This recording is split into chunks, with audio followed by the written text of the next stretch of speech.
This is Monty in the Morning, the show Phoenix Magazine readers voted #1 talk radio show in Arizona. #1 during your morning commute. #1 whenever news breaks during your day. And #1 whenever and wherever you want to talk sports. Now it's time for Monty in the Morning. Hey, yo, man.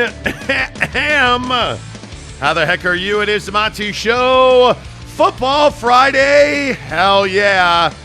We got to talk about Kalani Sitake. We have got to talk about BYU. The Utes are on a bye. The Jazz are in Timber Puppies land. Is Rudy Gobert a Utah Jazz legend? Jake says no. You're going to hear some incredible Donovan Mitchell audio today. And we're going to ask you the question, has Kalani Sitake lost his BYU football team? I think that's a very salient question right now. We'll talk about that on the Monty Show, presented by our good friends at The Advocates, UtahAdvocates.com.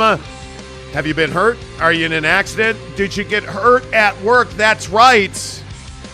Our good friends at The Advocates absolutely do workman's comp. Check them out online, UtahAdvocates.com. Good morning, Jacob. Hello. Now listen. Yeah. I've warned you to behave yourself when we're starting this show, right? Well, that's why you wind up with this camera angle. Because you won't put yourself in the right place. What? And you're you are absolutely a degenerate child. What are you talking about?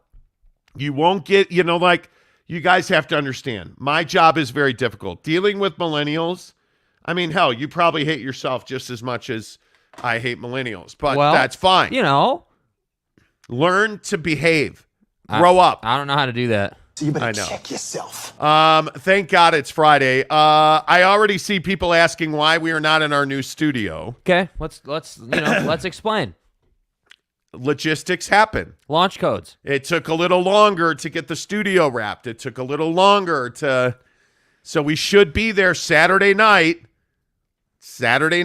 for the Utah Grizzlies postgame show, pre and postgame show. We should be in our new studio. Yeah. And then the first Monty show will be Monday morning at 6. Now, that said, for all you going to the game tonight at the Mav, you will see the studio. You won't have a choice. It is sitting there. Yes, it is. So you'll be able to see it. We just haven't been able to quite get the last couple of details done. Yeah, but yesterday was pretty sick. We got some things done yesterday, so hopefully today we Was it, though?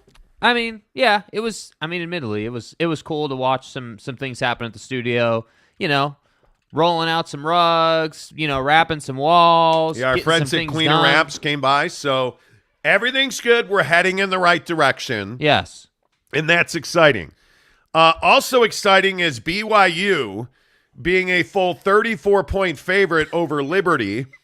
I really don't care if you think it's sus. It's actually not 34. It's 7. What? But for BYU, being a 7-point favorite feels like 34 for everybody else because it's been a rough month. Let's be honest. October's not been the best month ever for BYU football. And one of the things that was interesting yesterday is we talked to a bunch of BYU alumni, and there is quite the bit of discontent amongst the alumni. And the question I think you have to ask, Jake, is, do you believe that Kalani Sitake has lost the fan base in his football team? Well, I think the fan base is it's tough to gauge that. I mean, I have no doubts that people think that, Tuiaki should be fired and there should be some major changes on the defensive side of the ball. And I don't even disagree with that. I can't say that if you said to me, hey, if Kalani came out tomorrow and said they're firing Tuiaki, I could get behind that logic. I understand where you're coming from on it. But as far as Kalani's concerned, I mean, I don't think that he's lost the fan base. He certainly hasn't lost me. I am expecting some changes to happen, but he hasn't lost me yet. And more importantly, as far as the football team is concerned, I don't think Kalani has lost the football team yet. I think that the players understand that Kalani is one guy. Obviously, he is the head coach, but what you need to understand is that in the football world, it's not like, and this is what we kind of talked to Harris about earlier in the week when Harris LaChance, BYU offensive lineman, comes on our show every Wednesday. We asked him this week, hey, what's the vibe with Kalani right now? And Harris straight up said, like, I don't get to see him and spend a ton of time with him, but I can tell you that he's frustrated. So my point here is that the players know that Kalani is not amused right now. The players know that Kalani takes, getting this team back on track very seriously. And so, no, I don't think that he's lost the players, but I think as long as you keep losing, as long as you keep having to go through the losing conversations that every sports team in any sport ends up having after you lose a game, that's not fun. So that's why I say, I think if they can get the defense back on track, I think you can kind of salvage this season. Because I don't think there's any saving it with the expectations you had coming in, but I think you can salvage it at least. And so to me, that's why I think if you're a player for BYU, you still believe in what Kalani's doing. I think that's a very interesting point. Do you believe in what Kalani Sitake is doing? Now, you also mentioned Ilaisia Tuiaki's name, and I actually think this is where the rubber meets the road in the BYU locker room because, we told you earlier this week we talked to a BYU football starter on defense who said that the defensive side of the line is pretty frustrated and used the word, I believe it was disillusioned with the game plan on a week-to-week basis. Yesterday, again, we were talking to a bunch of BYU heavy hitters, talking about how, in the second half of the Wyoming game, Kalani Sitake took over play calling on defense and they dominated. And it is disappointing to some people that Kalani won't take over play calling defensively full time. I don't know. I think this is a really critical tipping point, not only in this season, but in Kalani Sitake's stay as the head coach at BYU football. Thanks. Because if Ilaisia Tuiaki is allowed to keep his job after this season, I think it's going to damage the program. Right now, I think you don't fire a guy like Ilaisia Tuiaki in the middle of the season. You don't fire a guy for the sake of firing a guy. You don't fire a guy, in my opinion, to appease the locker room. I just don't think you do that. I think in the offseason, significant changes have to come to Kalani's staff. I just think this dysfunction, and we have talked for months now about the dysfunction in the athletic program and in the what's the right way to say this? The business side with the athletic side. There is a lot of dysfunction at BYU right now. And I think some of that now is starting to trickle down into the football program.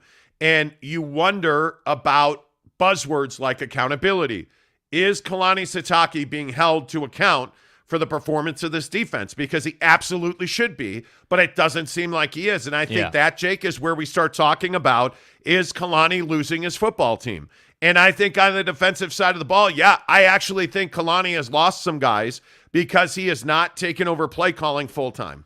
Yeah, I mean, I think that the defense is tough because obviously with the way football works, like all these guys, so you have to understand that every single guy out there during the week, when BYU, when we talk about preparing for a football game, defensive linemen, linebackers, cornerbacks, safeties, they all have different rooms that they're in with their specific position coaches preparing for the game that they're going to play. And then all of those come together, right? All those guys are prepared for their specific job. You put all 11 of them on the football field, and they all do a job as a collective unit. The problem comes in the issue right now that BYU defensively is having is mainstays on that defense do not agree with playing dime against Notre Dame and playing dime against these teams like Arkansas that have guys like Raheem Sanders in the backfield running it down your throat against DBs. They don't agree with that philosophy.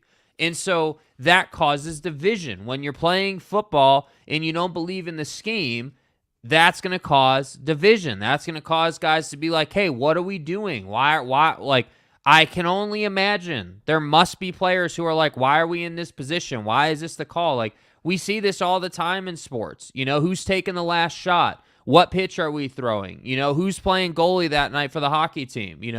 We see this all the time. But when you lose and you continue to lose, and again, I know it's only 2 games, right? It's not like they've lost 5 in a row. It's only 2 games, but those 2 games happen to be the biggest 2 games of your season, in my opinion. Yeah. And so with those being the biggest 2 games of your season, it feels like this big thing. It feels like this program wide issue, and that's why I think your point about defensive guys and Kalani is spot on. It feels like the world is ending. Yeah, that's what it feels like. And when you're now a full touchdown favorite on the road against Liberty, you have expectations to meet. And if they go to Liberty, if they go to Lynchburg and they lose, I think you got to, and if it's the same story it was against Arkansas, because let's be honest about what happened with Arkansas. I don't think anybody has issues with the offense. Jaren looked very Jaren-like to me last week. Yeah. I felt like, obviously Christopher Brooks didn't have a great game, but you're trailing in the second half. You're not running the football. I think you look at Cody Epps. I think you look at Puka. You did a good job spreading the football around. The offense was fine. The defense was a complete and total failure. And so if you go to Liberty and that same thing's happening, who knows who's going to play? If quitter quarterback plays for them, it's probably better for you. Yeah. But it's not like Liberty's going to roll over. I remind you, I go back to 2019 when you had a really tight contest with Liberty. You almost lost that game. So they're not going to roll over. And we played this video all week long about Hugh Freeze telling his Liberty Flames that this is the biggest game that they've ever had at home, and the hotels are sold out, the stadium's sold out, the streets are full, like talking about how BYU is the single biggest football game and that this is why he took the job and this is why you came to Liberty to play football, like all this stuff that Hugh Freeze is talking about. Yeah. The head coach at Liberty is Hugh Freeze, saying that these are the games that we came here to play. And you're a 7-point home dog to BYU. Can BYU cover that number? It's not going to be easy. This is a game you better pay attention to because I think this could be the beginning of the end for Kalani Sitake and Ilaisia Tuiaki. I'm telling you right now, if they lose this game, you have to start asking questions about Kalani Sitake's future. I don't see how you avoid it. Yeah. Right? If you're a 500 football team, and I don't care if you're bowl eligible, because let's also get something else straight. None of us came here this season for BYU football to win 6 games and go to Jimmy's Whack Capicola Bowl. Like, nobody cares about going to a mid-level bowl. Nobody, mid-level, low-level, hey, we need a team, maybe that 500, BYU team can get involved. Yeah. Right? Like, that's not who this program's been. If you don't win the rest of your games, I think you're in real trouble here. If you're going to lose to Liberties and Boise's of the world, you're in real trouble here. It doesn't matter if you're injured. Everybody's got injuries. You want to talk about the schedule in the bye week? Great. What are you going to say a year from now when you've got injuries because you're getting your ass handed to you in the Big 12 because Ilaisia Tuiaki is still dropping all 57 players that are on defense for BYU? That's the question that has to be asked. Yeah. You can't keep doing, like the popular buzz term these days is, the hockey line change on defense last week. You can't keep swapping 11 for 11. This is not Pop Warner football. Mom's not paying for uniforms. Hell right? no. Mom's not bringing orange slices to practice. Yeah. This is big-time college football. Yeah. And maybe, and I could be wrong about this, maybe not everybody in Provo cares about big-time college football. But I'm telling you right now, if BYU loses this game, I think you have to start looking at Kalani very critically.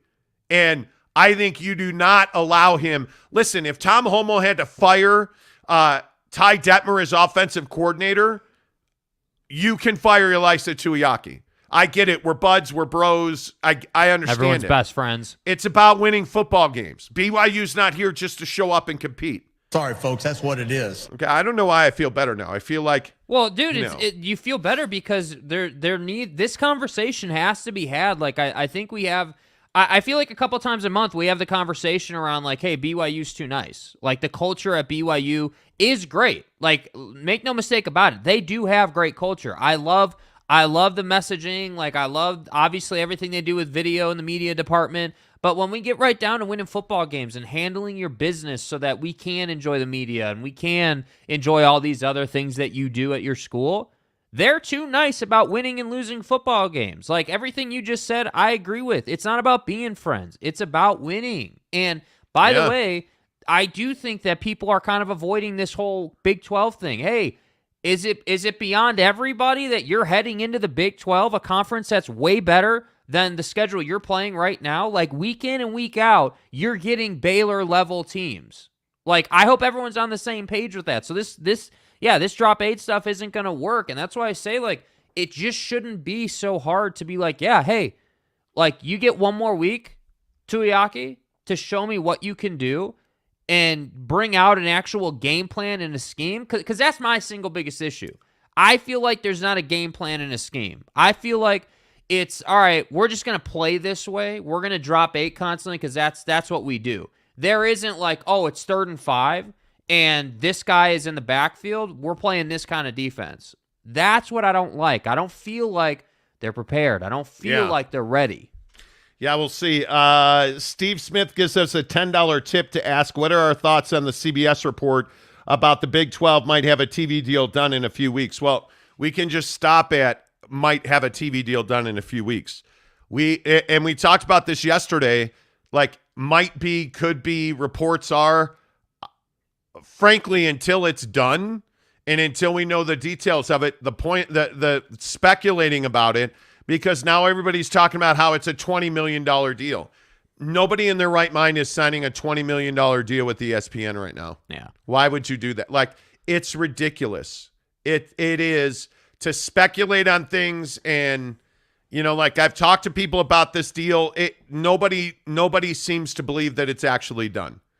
So I'm not going to speculate and throw out wild, things there's just no point to it.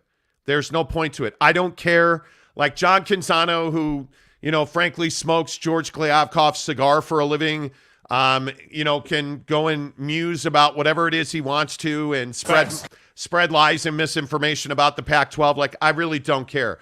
Anybody that thinks half of the Big 12 is leaving the Big 12 to go to the Pac-12, I just don't see how that's possible. And I don't see how it's possible that, like you look at all these, if they're all rumors, it's just rumor mill. It's rumor mill and speculationville. And that's why, like, that's why you notice, like, you can put some dots together with this stuff as far, like, generally in the big picture. Like, we've had great conversations about, the Big Ten and like ESPN getting the SEC rights, and so those things you can kind of have good conversations about. But to speculate about like the Big 12 and what's happening, I just think it's too early. Like when the report says, hey, it could be done in a few weeks. Okay, great. We'll see you in a couple weeks. Like I just don't think it's like smart to speculate about it. Right. And I don't understand why there's such an appetite to, to just straight make things up. Like that's the hard part. And I like Dennis Dodd a lot. He could be absolutely right. He could be absolutely right. I don't know if he's absolutely right. But what we've seen is that what we know is that when you go back and listen to, the Wilner Canzano podcast where they absolutely filleted George Kliavkoff during that interview. Yeah. It was garbage. It was a complete waste of time, that interview. It wasn't an interview. It was a hit piece. It was a PR job. Like, you can't trust the information that's coming out in the media now. It's really unfortunate because I really like John Wilner. I respect his work. It's disappointing that was allowed to go on, that there were no critical questions or follow-ups on that podcast. I can't listen to them ever again. Well, and I think what makes it worse is that, in the following 2 weeks or so, since that's come out, it's become very clear that George Kliavkoff is not being honest, is not being truthful about, I know it's always tongue-in-cheek on the show now about the back of the envelope calculations thing, but it's just the best example of what the Pac-12 and George Kliavkoff is doing. George Kliavkoff said, and I think we may still have it. I think we still have it. Yeah. George Kliavkoff said of UCLA that, he did some back of the envelope calculations.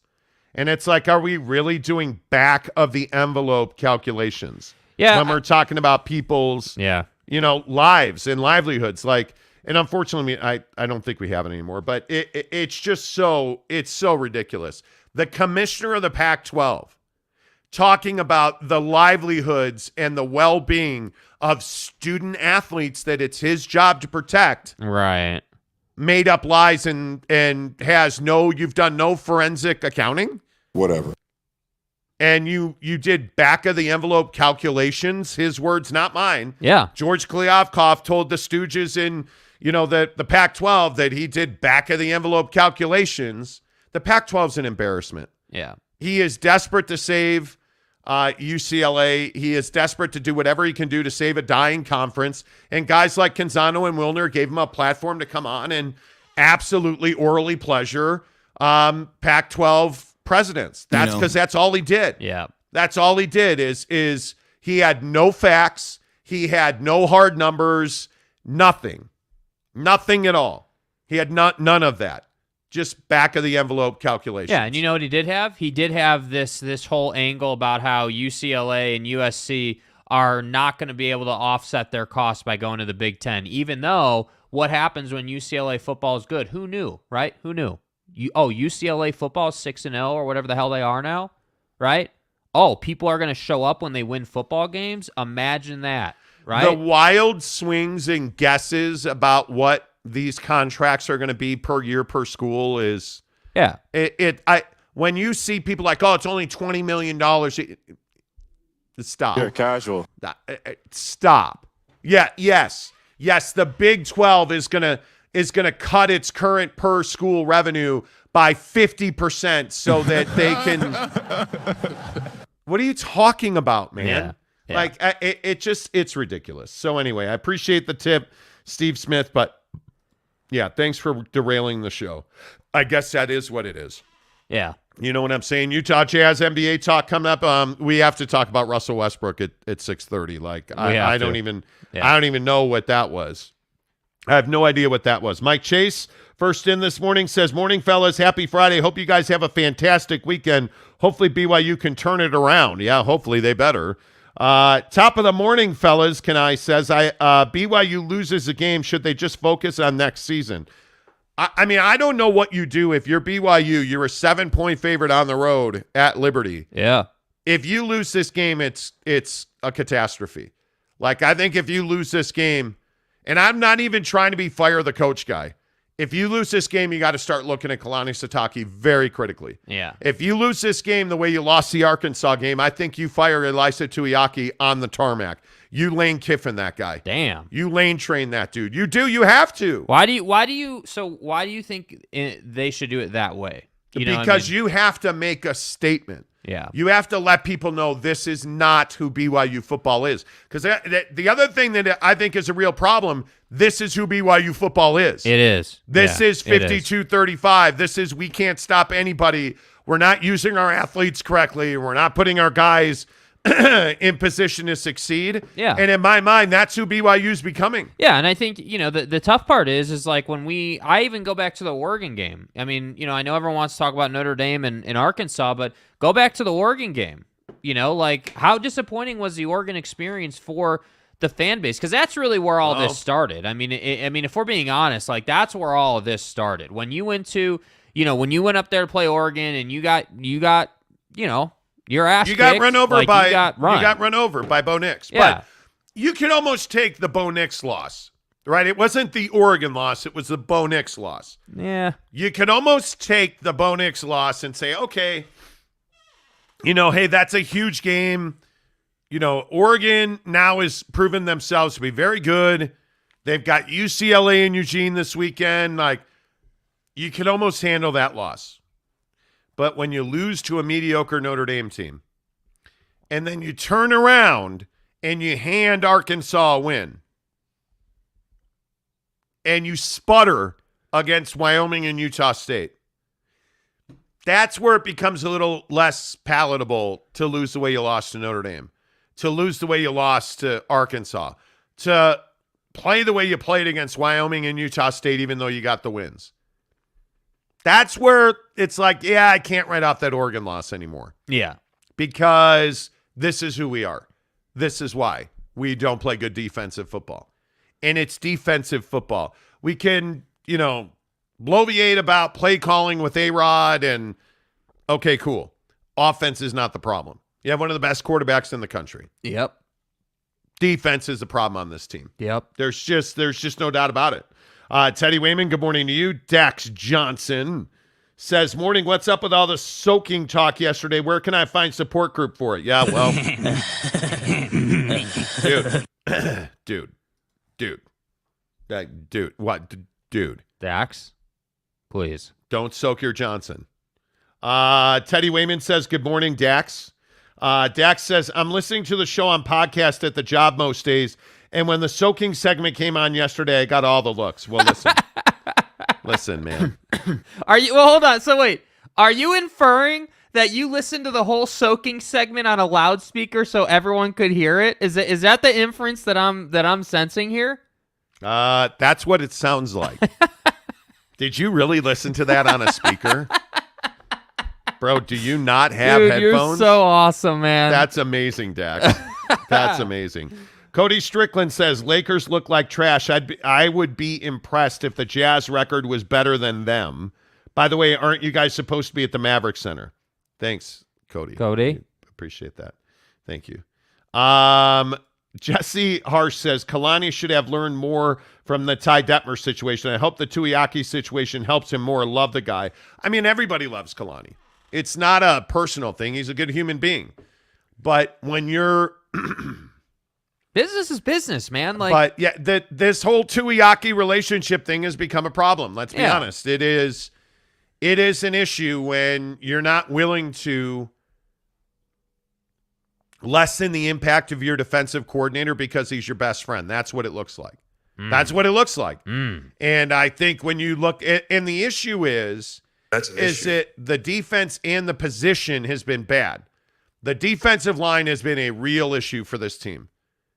And that's a Tuiaki thing. And the defense has been bad. That is entirely a Tuiaki thing. And you haven't been willing to do anything about it. Well, and I have to be honest, it's really interesting to me anyway that we have this dynamic, specifically with the defense, where the first half they'll get run out of the building, and then in the second half, they're fine. Like, they hold their own, like, everything's cool, we're good.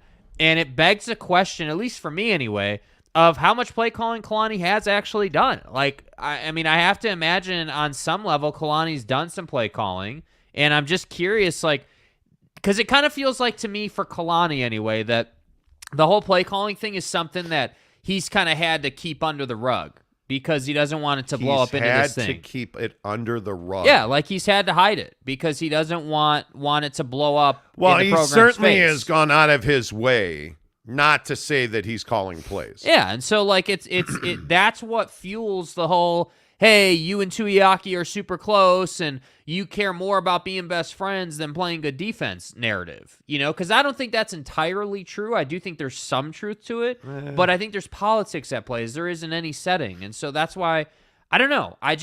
That's why I say Kalani's got to put this to bed. That's where he will run into issues. If you allow this to continue and you don't put it to bed, then you're gonna be in trouble. Yeah, I don't know what you do with Ilaisia Tuiaki. My guess is that you either demote him or, I can't see him just out and out firing him. Why do you think that, though? Because I feel like we're approaching that very quickly.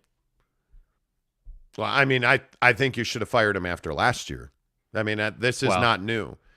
It's only gotten worse because, you're getting exposed by the caliber of talent you're going up against. It's no surprise that you are beating Wyoming and Utah State and you're losing to Notre Dame and Arkansas. That's not surprising to anybody. So we'll see. A couple more, then we got to get to the Jazz. Roy Wall says his staff is a mess. The defensive side of the ball has to be overhauled. I think we all agree with that. Go Black 45 says, I think he gets 2 years in the Big 12 to build up the roster to adjust to it. But after that, with no improvement, he's gone. I think that's that's probably true. Yeah. Probably true. Dax says, I will say I'm generally an optimistic guy about BYU and the way they play, but holy damn it to hell, the last few weeks have been so frustrating. They got recruit better on D when they get into the Big 12. Well, it would be nice if they would pick up their recruiting, but the talent's not the problem. Yeah. I'm a big believer in the schematic dysfunction of this team. Like the X's and O's on defense are the problem. You have plenty of talent. You have enough talent to cover in the secondary, yet you're constantly in dime. Yeah. You're constantly in zone. You're dropping 8. Like it just doesn't make any sense. You're not blitzing. You're not exotic. You don't do the things that you need to do. You're asking Tyler Batty to drop into coverage. What sense does that make? Yeah. What sense does that make? It makes no sense. And then you're going to sit here and try and sell us something about how, hey, teams move very fast, so that doesn't allow us to do anything exotic on defense. Yeah, I don't know. It is, yeah, we'll see. Hi. Neville93 says, would BYU be effective if they keep losing? No. Yeah. I don't know what you do if you, they won't keep losing. Boyd Lake says, NIL has changed how we look at D1 football.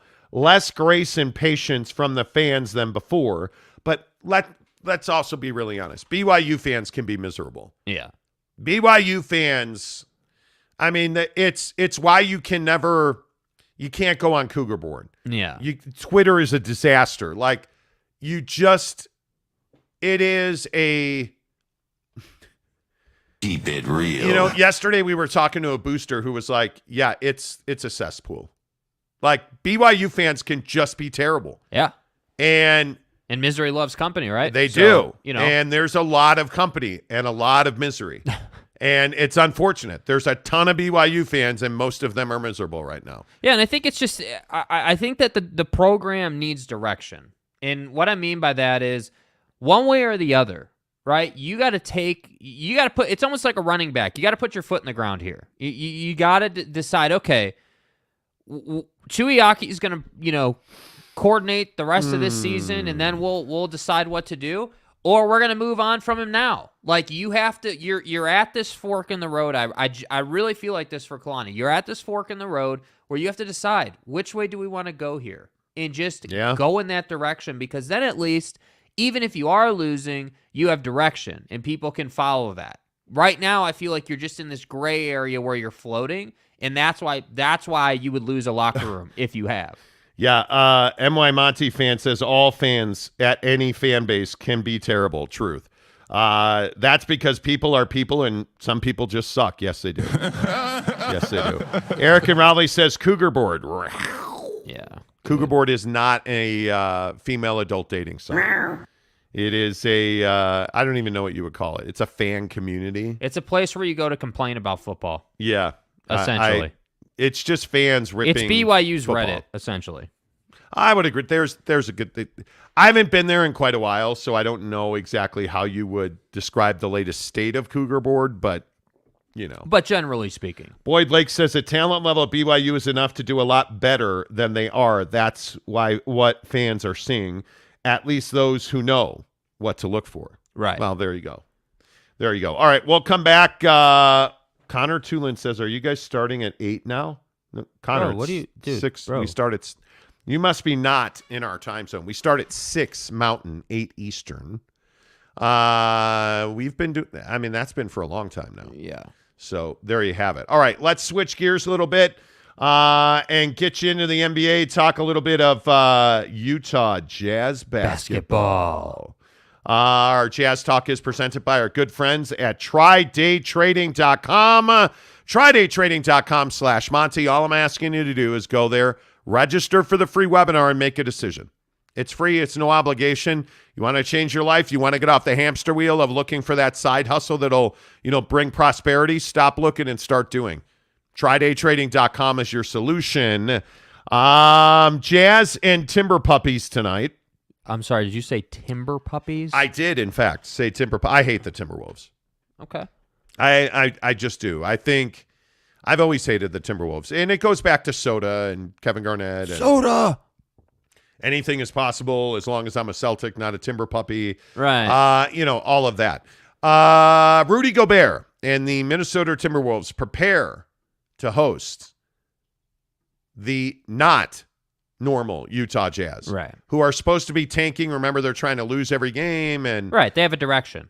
Yeah, and then they opened the season and didn't lose very well. They beat the Denver Nuggets the other night. They are a healthy 8.5-point dog tonight in Minneapolis.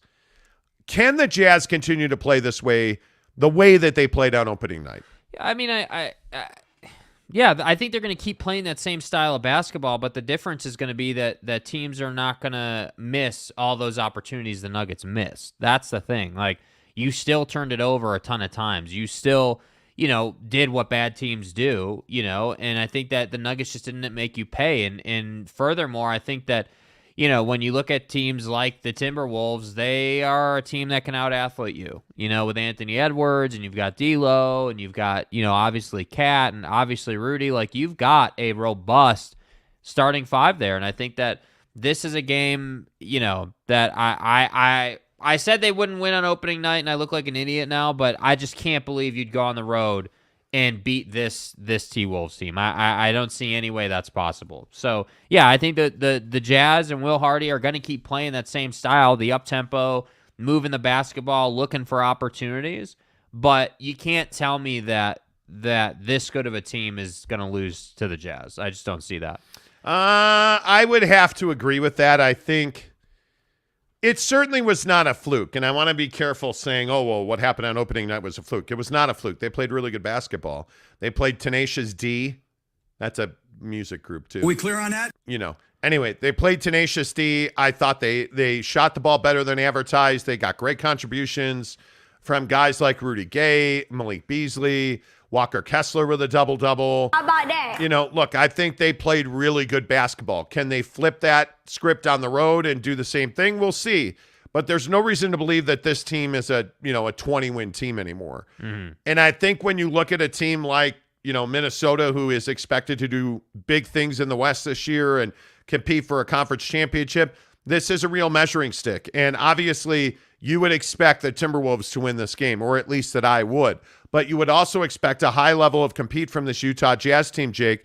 And I think that's what you really need to see tonight. Yeah, and I think that's the identity of this team. Having, been able to sort of digest the Nuggets game a little bit and, just think about it. Like, that's the identity of the team. Obviously every NBA team goes through shooting highs and shooting lows, but this team is going to work hard. This team is going to always be tenacious on the defensive end. And I think that will afford them a lot of extra opportunities that teams before them never would have seen because they're not playing that level of defense. They're not, or at least they're not putting that level of effort into defense. So that's why I say, like, I will maintain the core fundamentals and the pillars of this Will Hardy-led team are always going to be up-tempo and core fundamentals and pillars of this team. Yeah, dude. Like, we're going to play fast. In our country, we fly the stars and bars and the American Eagle and stuff. God bless America. Right.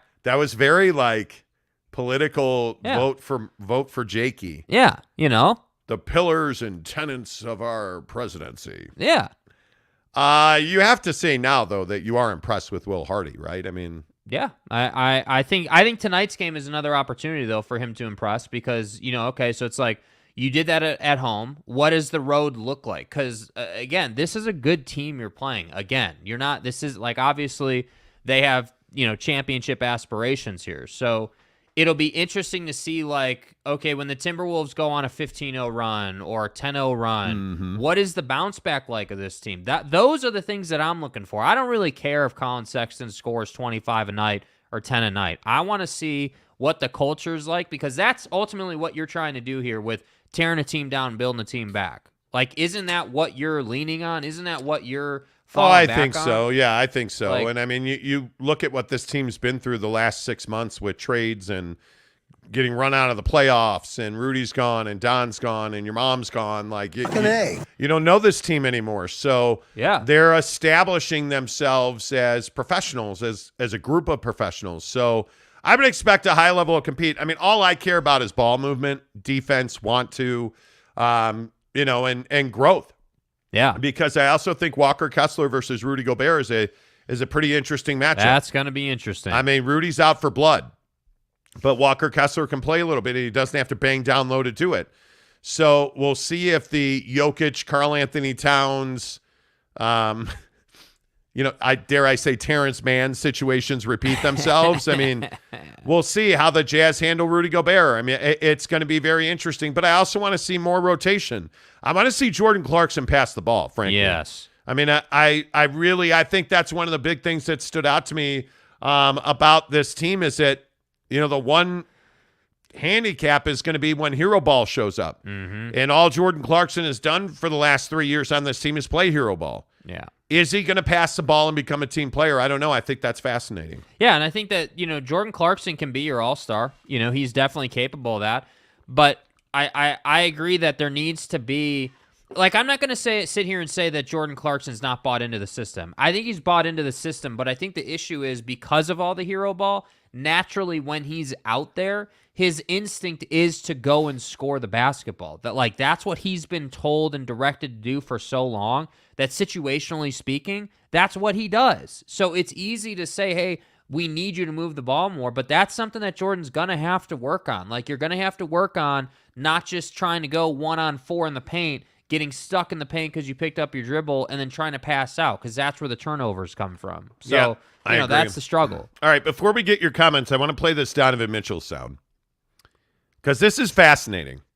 So Donovan Mitchell went on the Old Man in the Three podcast with JJ Redick, and he talked a lot about the COVID situation. For those of you who don't remember, the Jazz were kind of the epicenter of COVID in the NBA. Right.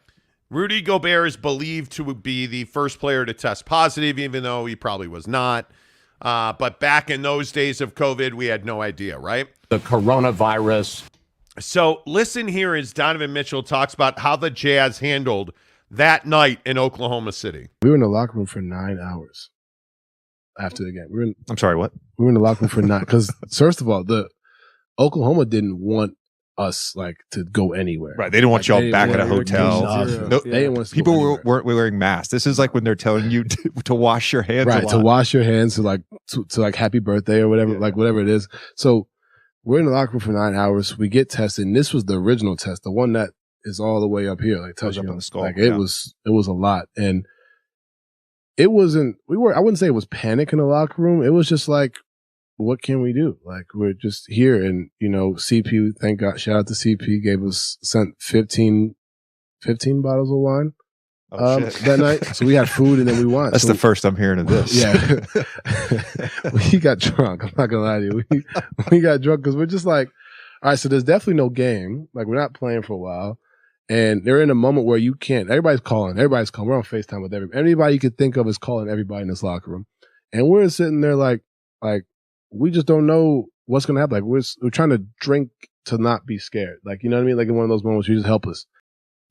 First of all, Chris Paul giving them 15 bottles of wine to get them drunk was amazing. That's why Chris Paul's a beast.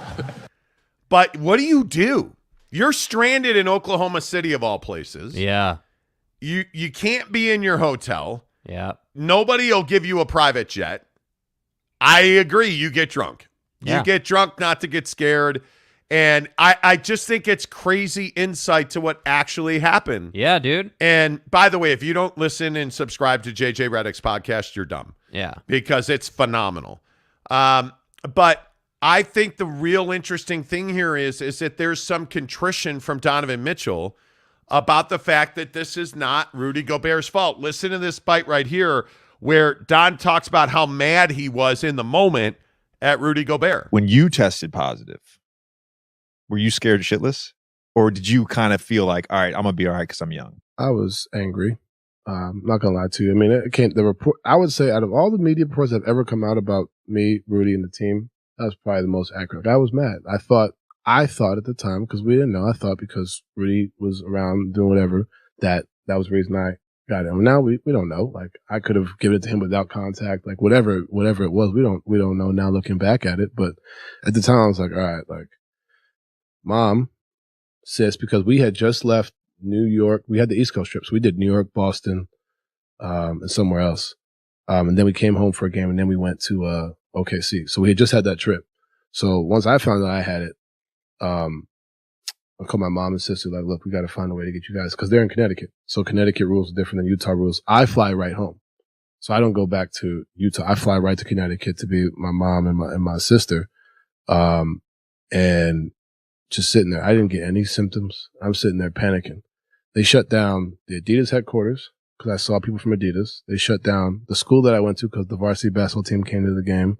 They shut down the Encore in Boston because I went to the casino to play roulette for 5 minutes. They shut down a lot of places just because I was around. And that's when I felt like the world was just watching me and Rudy. Dude. The coronavirus. Crazy. That is crazy. And again, it's JJ Redick's podcast, The Old Man and the Three. I mean, it's fantastic. You should go and subscribe to it. I listen to it every week. It's really good. But Donovan Mitchell talking about the fact that he shut down Adidas, his old high school, the Encore Casino in Boston. Like, I mean, that's where we were as a country, and now you understand what they went through. Yeah. I just think it's fascinating. Yeah. I think it's absolutely fascinating that we had no idea about any of that. He never comes back to Salt Lake City. He just goes home to Connecticut, which is what all the players did. And you know what, man? It was terrifying to hear Don talk about that. The thing that's so crazy is I remember being scared of the virus. I remember that. I think we all were scared of the virus. Yeah. I remember that parking lots were empty. Streets were empty. Like nobody was out. Nobody was going to work. Like nothing. It was crazy times. Like, and to hear that guys like Don really struggled, that's so relatable because I think we all went through that. Yeah, and I think when you look back as a Jazz fan and you just think about all the conversations and all the little nuances, if you follow the team closely, between Don and Rudy, and like just the dysfunction of that incredible group, like that's what stood out to me about Don's comments. Like we knew what we knew before he went on JJ Redick's podcast. Like we knew there was some dysfunction and Rudy was a locker room problem. We knew that. But then you combine that knowledge with what Don just explained. Like it's crazy. Like there's literally, and again, you should go and listen to it, but there's a part where Don talks about the fact that when they were finally able to leave the arena, their bus driver was in a full hazmat suit moving them. Like it was like, that's what you're talking about. They get on the bus to go back to the hotel from the arena. They had been in the locker room for 9 hours. They are drunk on Chris Paul's wine. CP3, Chris Paul gave them 15 bottles of wine.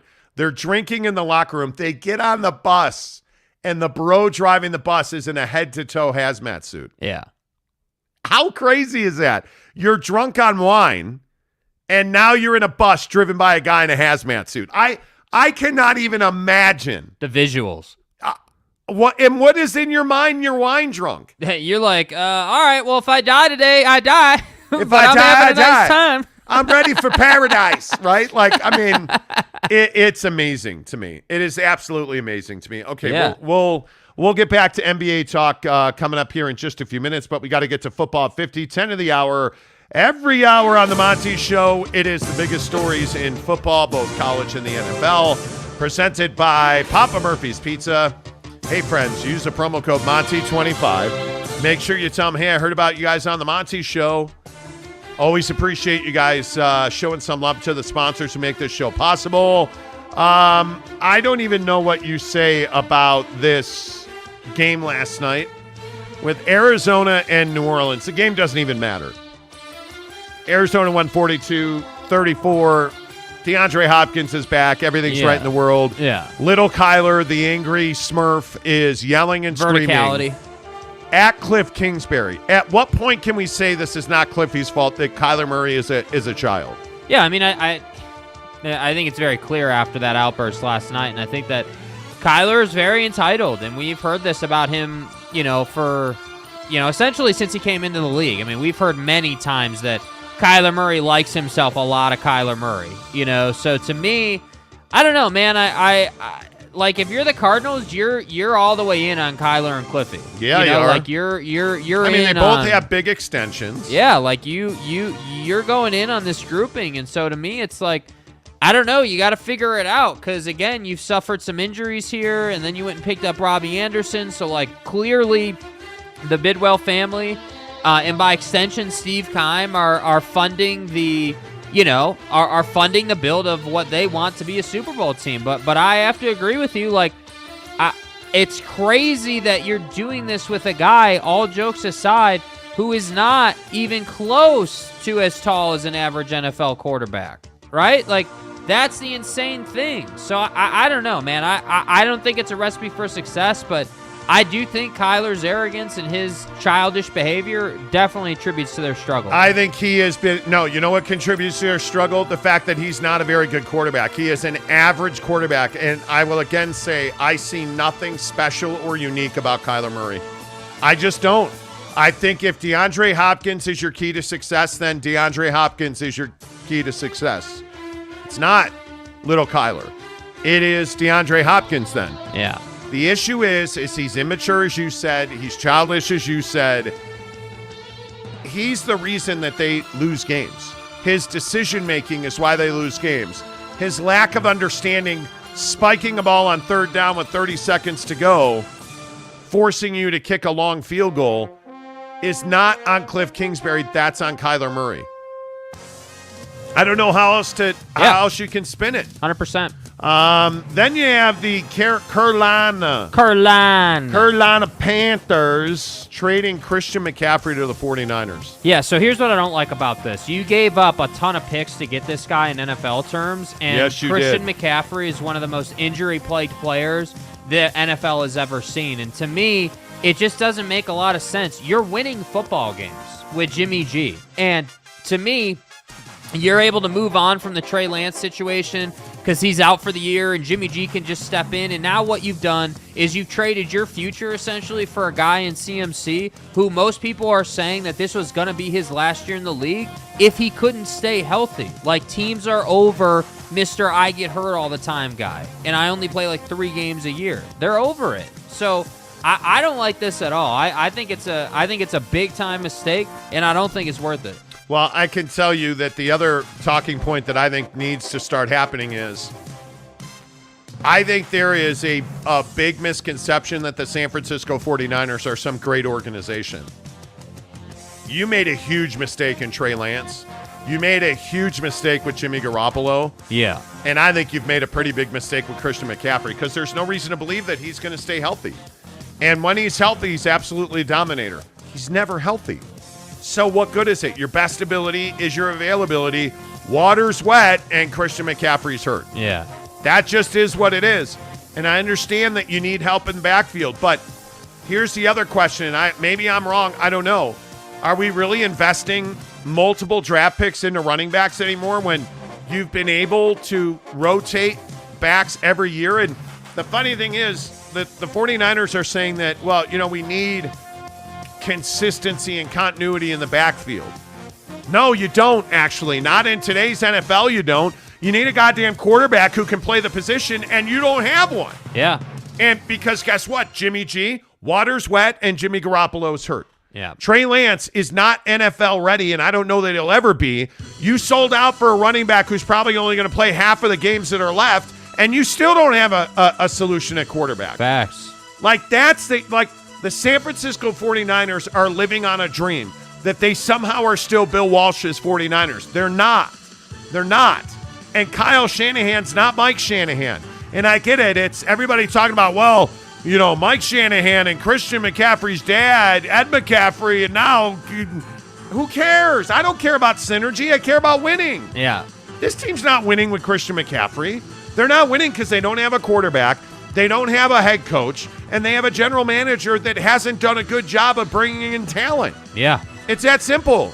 So you can have Christian McCaffrey, but here's the real tough question to get away from. If Christian McCaffrey's 100%, are you a Super Bowl championship team? I think it's close, yeah.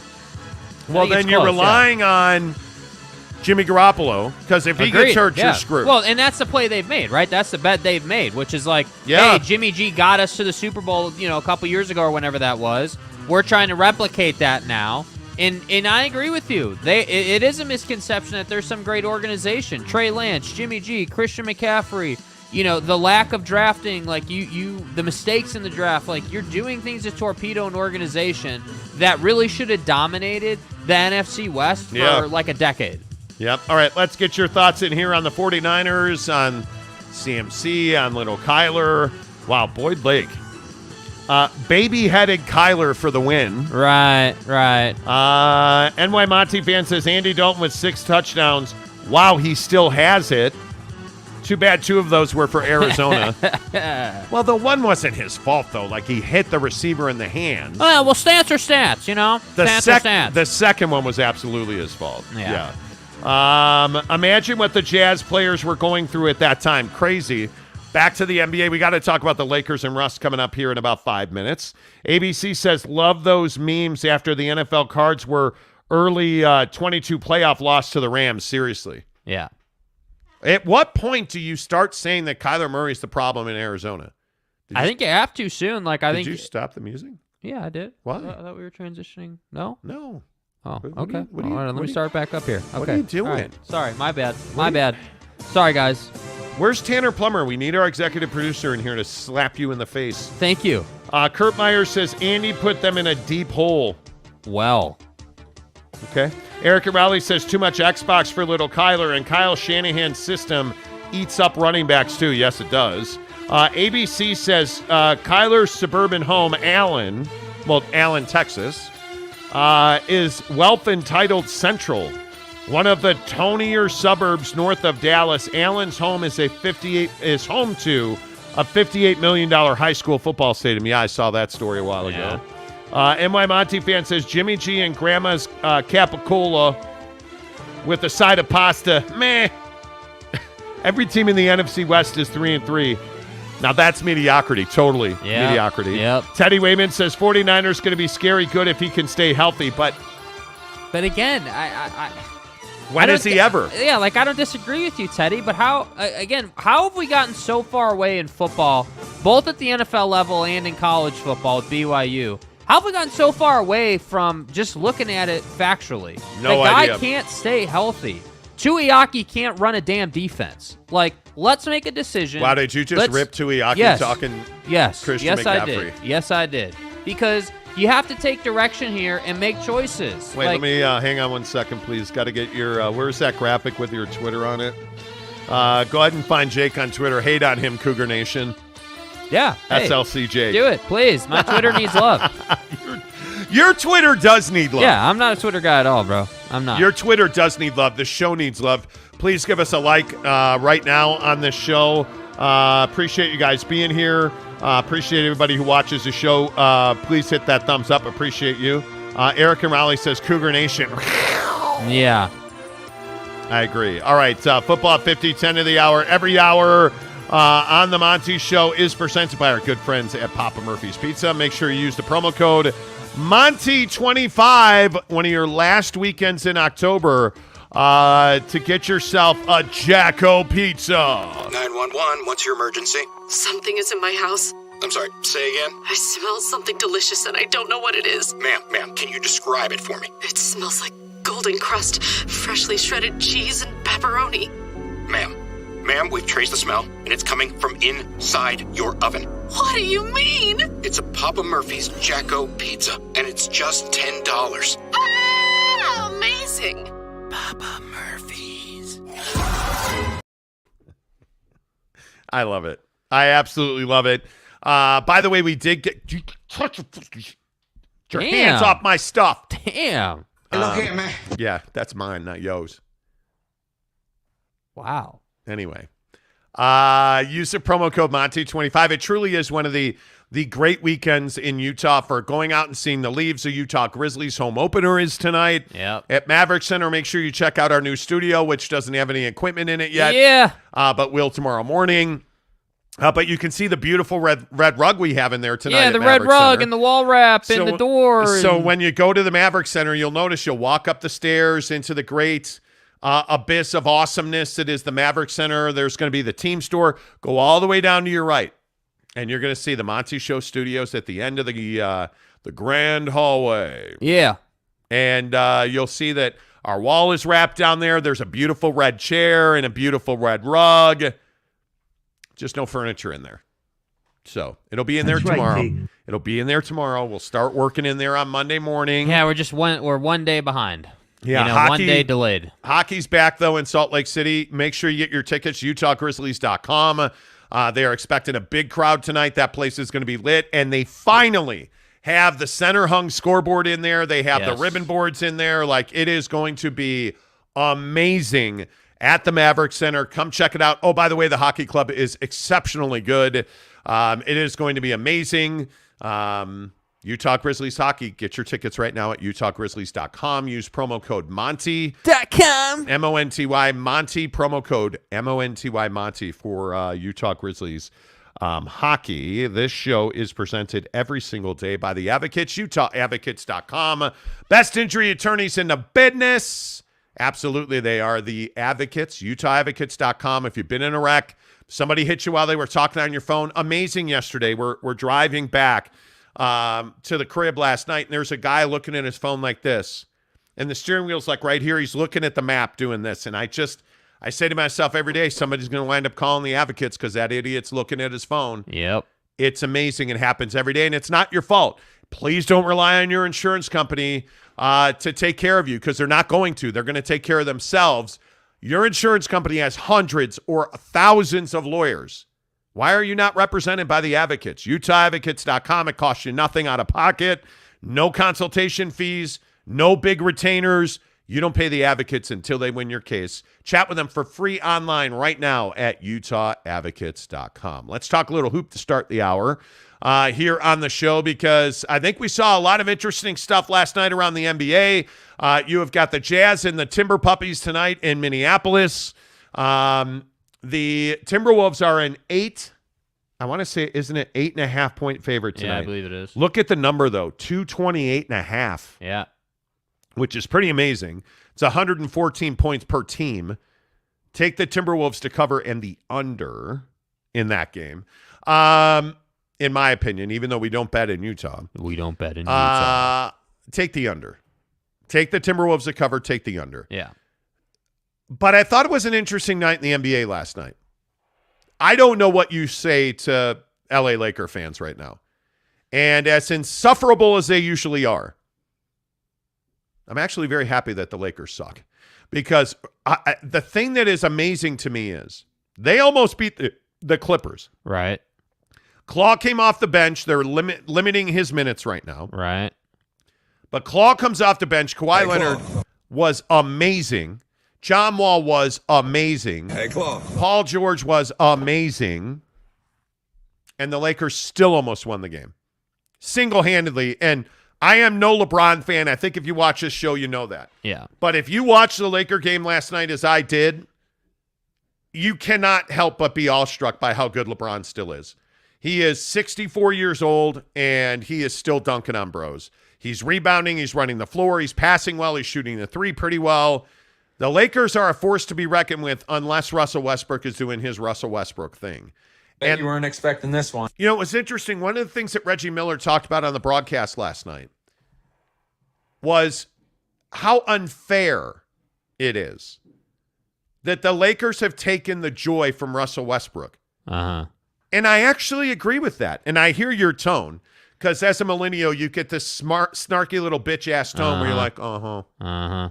Where you're going to say something really dumb usually. Well, what's convenient is it's so unfair, or it's not unfair when here comes the dumb part. Happiness, is taken from, bench players in the league. But when it's Russell Westbrook, when it's some guy who should be this great guy, all of a sudden he's a victim because he can't make a jump shot. But let's be honest. He does not look like he's enjoying the game, and that cannot help but damage his performance. But okay, I can't believe you're on this side of it. This is very atypical of you. Dude, he's not enjoying himself because he can't make a shot. Because I don't believe that he is in a place to thrive. And I've said this repeatedly about Russ. My question is, why haven't they traded him? Why are you hanging on to him? Yeah. When you are damn well aware that he is a problem on your team, he is not good in LA, he is clearly not done as a basketball player, why are you hanging on to him? Well said. Yeah, I think he's that's a very detriment. pertinent. Yeah, I think I'm down with that conversation. I completely agree with that, but I can't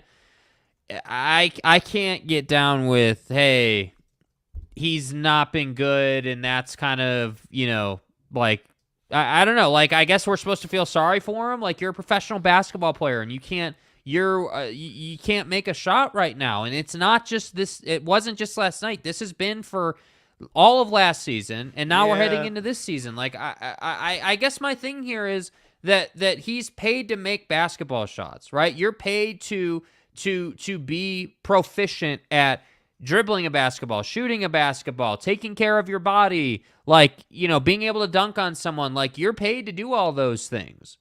So now we're in a place where he struggled for so long that we're now trying to take this angle of, well, the Lakers are robbing his happiness. We wouldn't even have to talk about this if Russ would just simplify the game a little bit here and stop trying to shoot the three. Stop. Like, don't do it, and I get it. Some of that's the scheme. Totally understand. Some of that is, like last night, there were many occasions, probably 3 or 4 times for him, where he was wide open in the corner.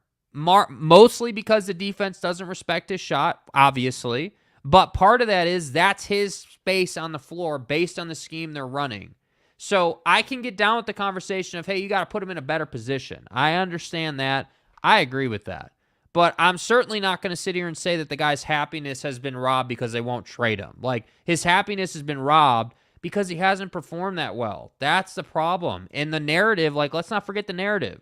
The narrative was when they got him, hey, hometown kid, like, come back, went to UCLA, like, play in your hometown. Let's do this. Let's win a championship. And this is what we've gotten. I think that the Lakers have made a huge mistake. I think they have mishandled this. This has plagued the Lakers for years now, since they won. Well, and I'll even go back. I think before the bubble championship, they have made terrible roster decisions. I mean, you're looking at Bojan Bogdanovic in Detroit. Bojan. I mean, Bogey is knocking it down for the Pistons. He should be wearing a Laker uniform. Bojan Bogdanovic. But because you didn't want to give up 2 draft picks to get him, which, by the way, you're not going to use those draft picks anyways because you're the Lakers, for crying out loud. You don't draft people. Yeah. And yet you could be a Western Conference playoff team. Mind you, if Bogey's on the team, you're probably not contending for a championship at that point. But if you had moved Russ's money off of your books, it would have taken multiple players. You'd probably right now have Malik Beasley and Bojan Bogdanovic on your roster. Yeah. You'd be a far better team, and Russ wouldn't be there anymore. Yet you didn't do that, and it continues this pattern. How many of us thought to ourselves, it's over. Anthony Davis goes head over heels last night on Kawhi Leonard's back. Yeah. Slams himself on the floor, and when I saw that, I was like, oh, they're done. They're done. They're done. Yep. Like, that's what this team is now. That's what this team is. You are hoping that Pat Bev can knock down a 3. That's who this team is now. The mismanagement of the LA Lakers is shocking to me. Yeah, no, I agree with that. I think that they put themselves in a really tough position. Again, I mean, we just got done talking about, Christian McCaffrey and all his injury issues. Like, Anthony Davis is the same guy. Unfortunately, a guy in LeBron who's been super healthy most of his career struggled last year with injuries, and that's okay. Like, guys are going to have years like that. But I think it's different. Like, with Anthony Davis, he's notorious for being hurt now. Yeah, like Russell absolutely. Westbrook. Russell Westbrook is a guy who, and I think the biggest issue with Westbrook is there's no explanation for it. That's the thing. If we were to come out and say, or if the Lakers were to come out and say, hey, yeah, Russ is had a really crappy season in 1/10 of a season here because his wrist has cartilage in it and that doesn't let him shoot right. Yeah. Then people will be like, oh, got it. Now we can scheme out of that a little bit. We can account for that a little bit. Absolutely. But because it's this whole thing about how Russ just can't make a shot at all, and there's no reason for it, and we're not getting the posterizing dunk and the transition play and everything that we all knew and love about Russ in OKC, it's befuddling. It's mystifying. It's like, hey, what are we doing here? And yeah, I think you're exactly right about the front office, but what the hell are you going to do about it because you have LeBron James on your team? I think it's far too late now. It's far too late now. Luck. I mean, you look at the numbers out of LA last night. They shot 20% from 3. Dude. That's hey, by the way, that's not good. Yeah. 9 of 45. I said 9 of 45 from 3 for the Lakers last night. And I think in the first 2 games, they're 19 of 89. Kenrick Nunn 0 for 4. Reeves 0 for 1. Jones 0 for 1. Toscano Anderson 1 for 4. Anthony Davis 2 of 4. LeBron 2 of 8. Russell Westbrook 0 of 6. Pat Bev 1 of 6. They were 1 of 12 between their starting front court was 1 of 12, you pricks. Like, are you kidding me? And so to me, when I hear you read those stats, the first thing that goes through my head is actually 2 things. Number one, the final score was 103-97. If you had taken 7 of those 3-point shots and turned those into mid-range shots, oh my God, you win this ball game, which was your point at the beginning of this conversation. And that's the problem. And Lonnie Walker gave you a career good start, like 26 points. He got to the line, 9 of 21 from the floor. Lonnie Walker's your second best option from the shoot from the field. I said Lonnie Walker is your second. Lonnie! What are we doing in L.A.? Oh, by the way, you know what we're doing? We're all paying attention to the Clippers now. Because I can only say it so many times. Peace to your mama. Like, I can only say it so many times. The Clippers are the best team in the Western Conference. Hey, and you look at my man like Dick Fingers, and I'm telling you Dick Fingers? Hey, Claw. Hey, you look at Bro. Hey, man. Dude. You look at my guy, Claw. Bro. Kawhi Leonard plays 21 minutes last night, scores 14.7 boards, 2 dimes, and a steal. He's an assassin. Like playing half speed. This dude is like hitting mid-range shots over LeBron. Yeah, dude. Last night, 15 from PG, 14 from Ivica Zubac. Morris gives you 14. Like you get 14 and 17 out of Ivica Zubac. And look at the minutes. See, this is really important. Look at the minutes, how they're all spread out, right? Yeah. Well, you can spread your minutes out because Luke Kennard gave you 11 points in 24 minutes. Don't you know who I am? Like they're getting it from everybody. I'm telling you, they're the best team in the West. God bless the Golden State Warriors because I know they're going to be very good as well. The LA Clippers, I think more to the point, the LA Clippers could be top 5 defensively. When Kawhi Leonard's playing 35 minutes, that team will be one of the best defensive teams in the NBA because you also saw Paul George last night D'ing up, which is pretty freaking amazing. Yeah. And I still maintain, and I know that everybody says, you don't watch the NBA. No, you're casual. You're casual. Paul George again last night, I'm watching him. That dude is a knockdown jump shooter from 3, from 2, from your mom. Like, he's a knockdown jump shooter. Tell me I'm wrong that the Clippers aren't an NBA Finals contender. Yeah, they're definitely a contender for the NBA Finals. And then there's my guy Fat Ass in Philly. Guy Fat Ass. Bro. James Harden last night did it again. Are you ready to tell me how great I am? No. Are you ready to tell me? Hey, did they win the game? Are you ready to tell? That's irrelevant. Are you ready to tell me that I am a sex machine? An absolute sex machine.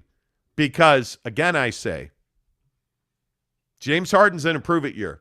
Oh, and Fat Ass is in a prove-it year, and he had a great night. And I'm telling you, now, Doc Rivers is really not very good at Doc Rivering.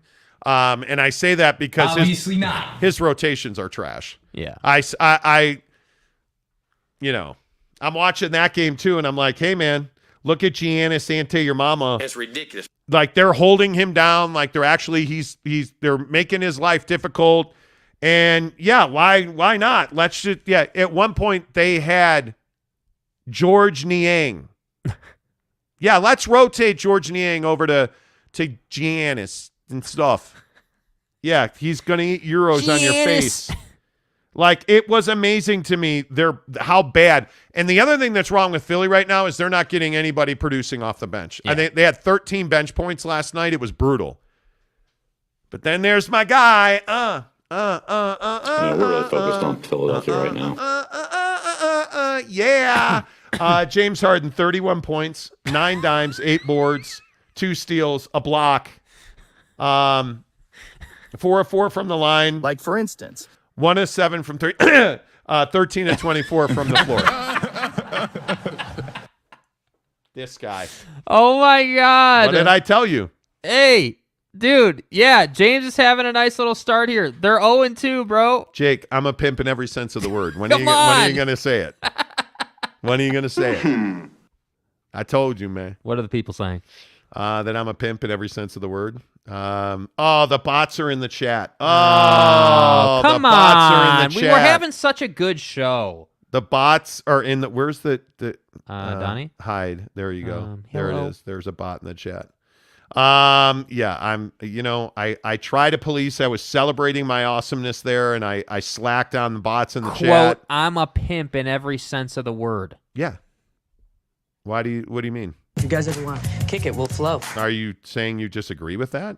Yeah, I don't think you're a pimp. I'm sorry. Okay. It's fine. It's fine. Look at these.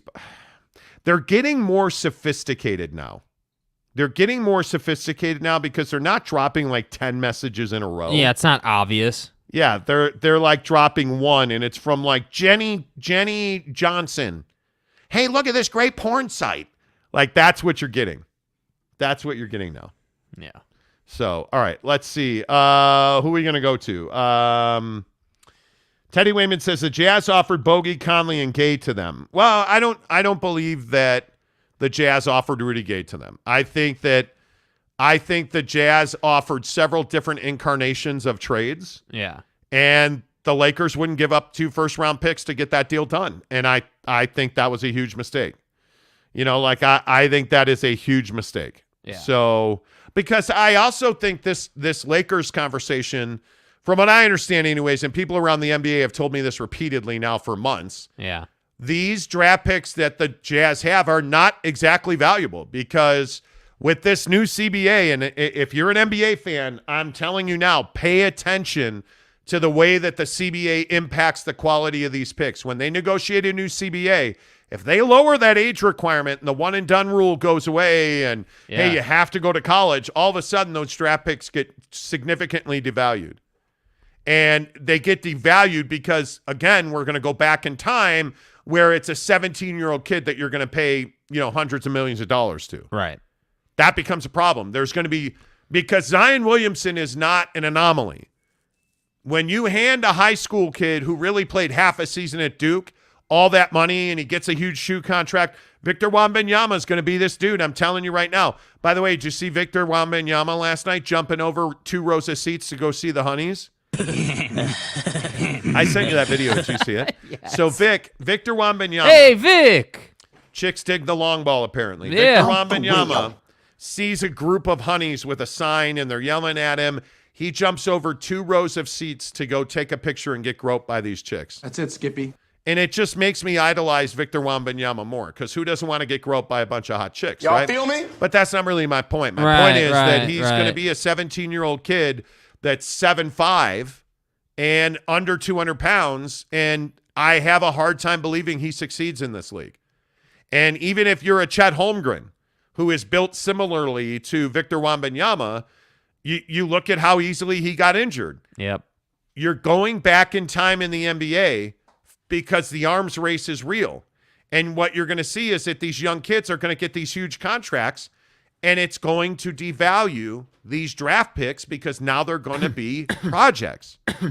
There's so many great high school prospects, that wind up in college and they get exposed as a project, so they never get drafted in the NBA. So you're not wasting that money.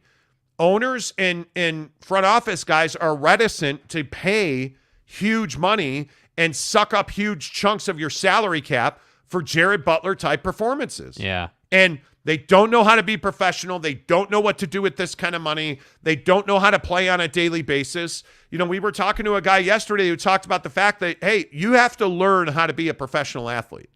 You can't just roll up and say, okay, hey, I'm here. I'm now a professional athlete. Hey, guys. Like, and I'm 100% serious. How do you deal with the hoes and the groupies? Yep. Because do you think they weren't lined up around the building for Zion Williamson? Lover boy. Right? Seriously. Like, you are now getting tens of millions of dollars in an NBA contract. Mm-hmm. You're getting tens of millions of dollars in a shoe contract. You're getting endorsement money. You've never had this money before. Yeah. And I just go back to say all of this is going to devalue those picks. So when you're trying to do pick swaps and you're trying to make a trade with the Lakers and the Lakers aren't that interested in your first-round picks, I don't blame the Lakers for that. First-round draft picks don't mean anything to clubs like the Lakers because they buy players. They don't draft players. Yeah. Right? And we could talk about all the Kobes of the world. LeBron was not a Laker draft pick. They went and bought him. Anthony Davis was not a Laker draft pick. They went and bought him.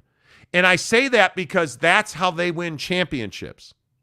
So those picks are not nearly as valuable. Those picks will be valuable to the OKCs of the world. Wish this was you. The Rockets of the world, the Magic of the world, the bottom tier teams in the league. The underscourge of the league. That's where those picks become more valuable. Yeah. It's going to be difficult to make a trade with the Lakers, the Knicks. Why do you think that this deal with the Knicks didn't get done? Because they couldn't come to terms on draft picks. That at the end of the day, those draft picks really mattered. Yeah. It's a terribly difficult place to be. It is a terribly difficult place to be. Mike Maple says, I'd laugh if they trade Russ here for Conley and Gay with the picks before the deadline. Well, Russ is a buyout candidate. I don't think anywhere he goes, he'll be bought out, right? But yeah. I don't think he plays for one of those teams. He will be a 20-point-a-night guy again in this. He will. It's in there. He's just got to figure it out. Yeah. And I don't know where he went. I don't know where he went. Connor Tulin says, never too late to trade a pick for Evan Fournier. Nah. We've had our fair share of Frenchmen on this team. I'm good. I think Evan Fournier would be a huge pickup for the Lakers. I mean, how did you... It is infuriating that you traded Bojan Bogdanovic to the Pistons for a 15-minute-a-night guy in Kelly Olynyk. Yeah.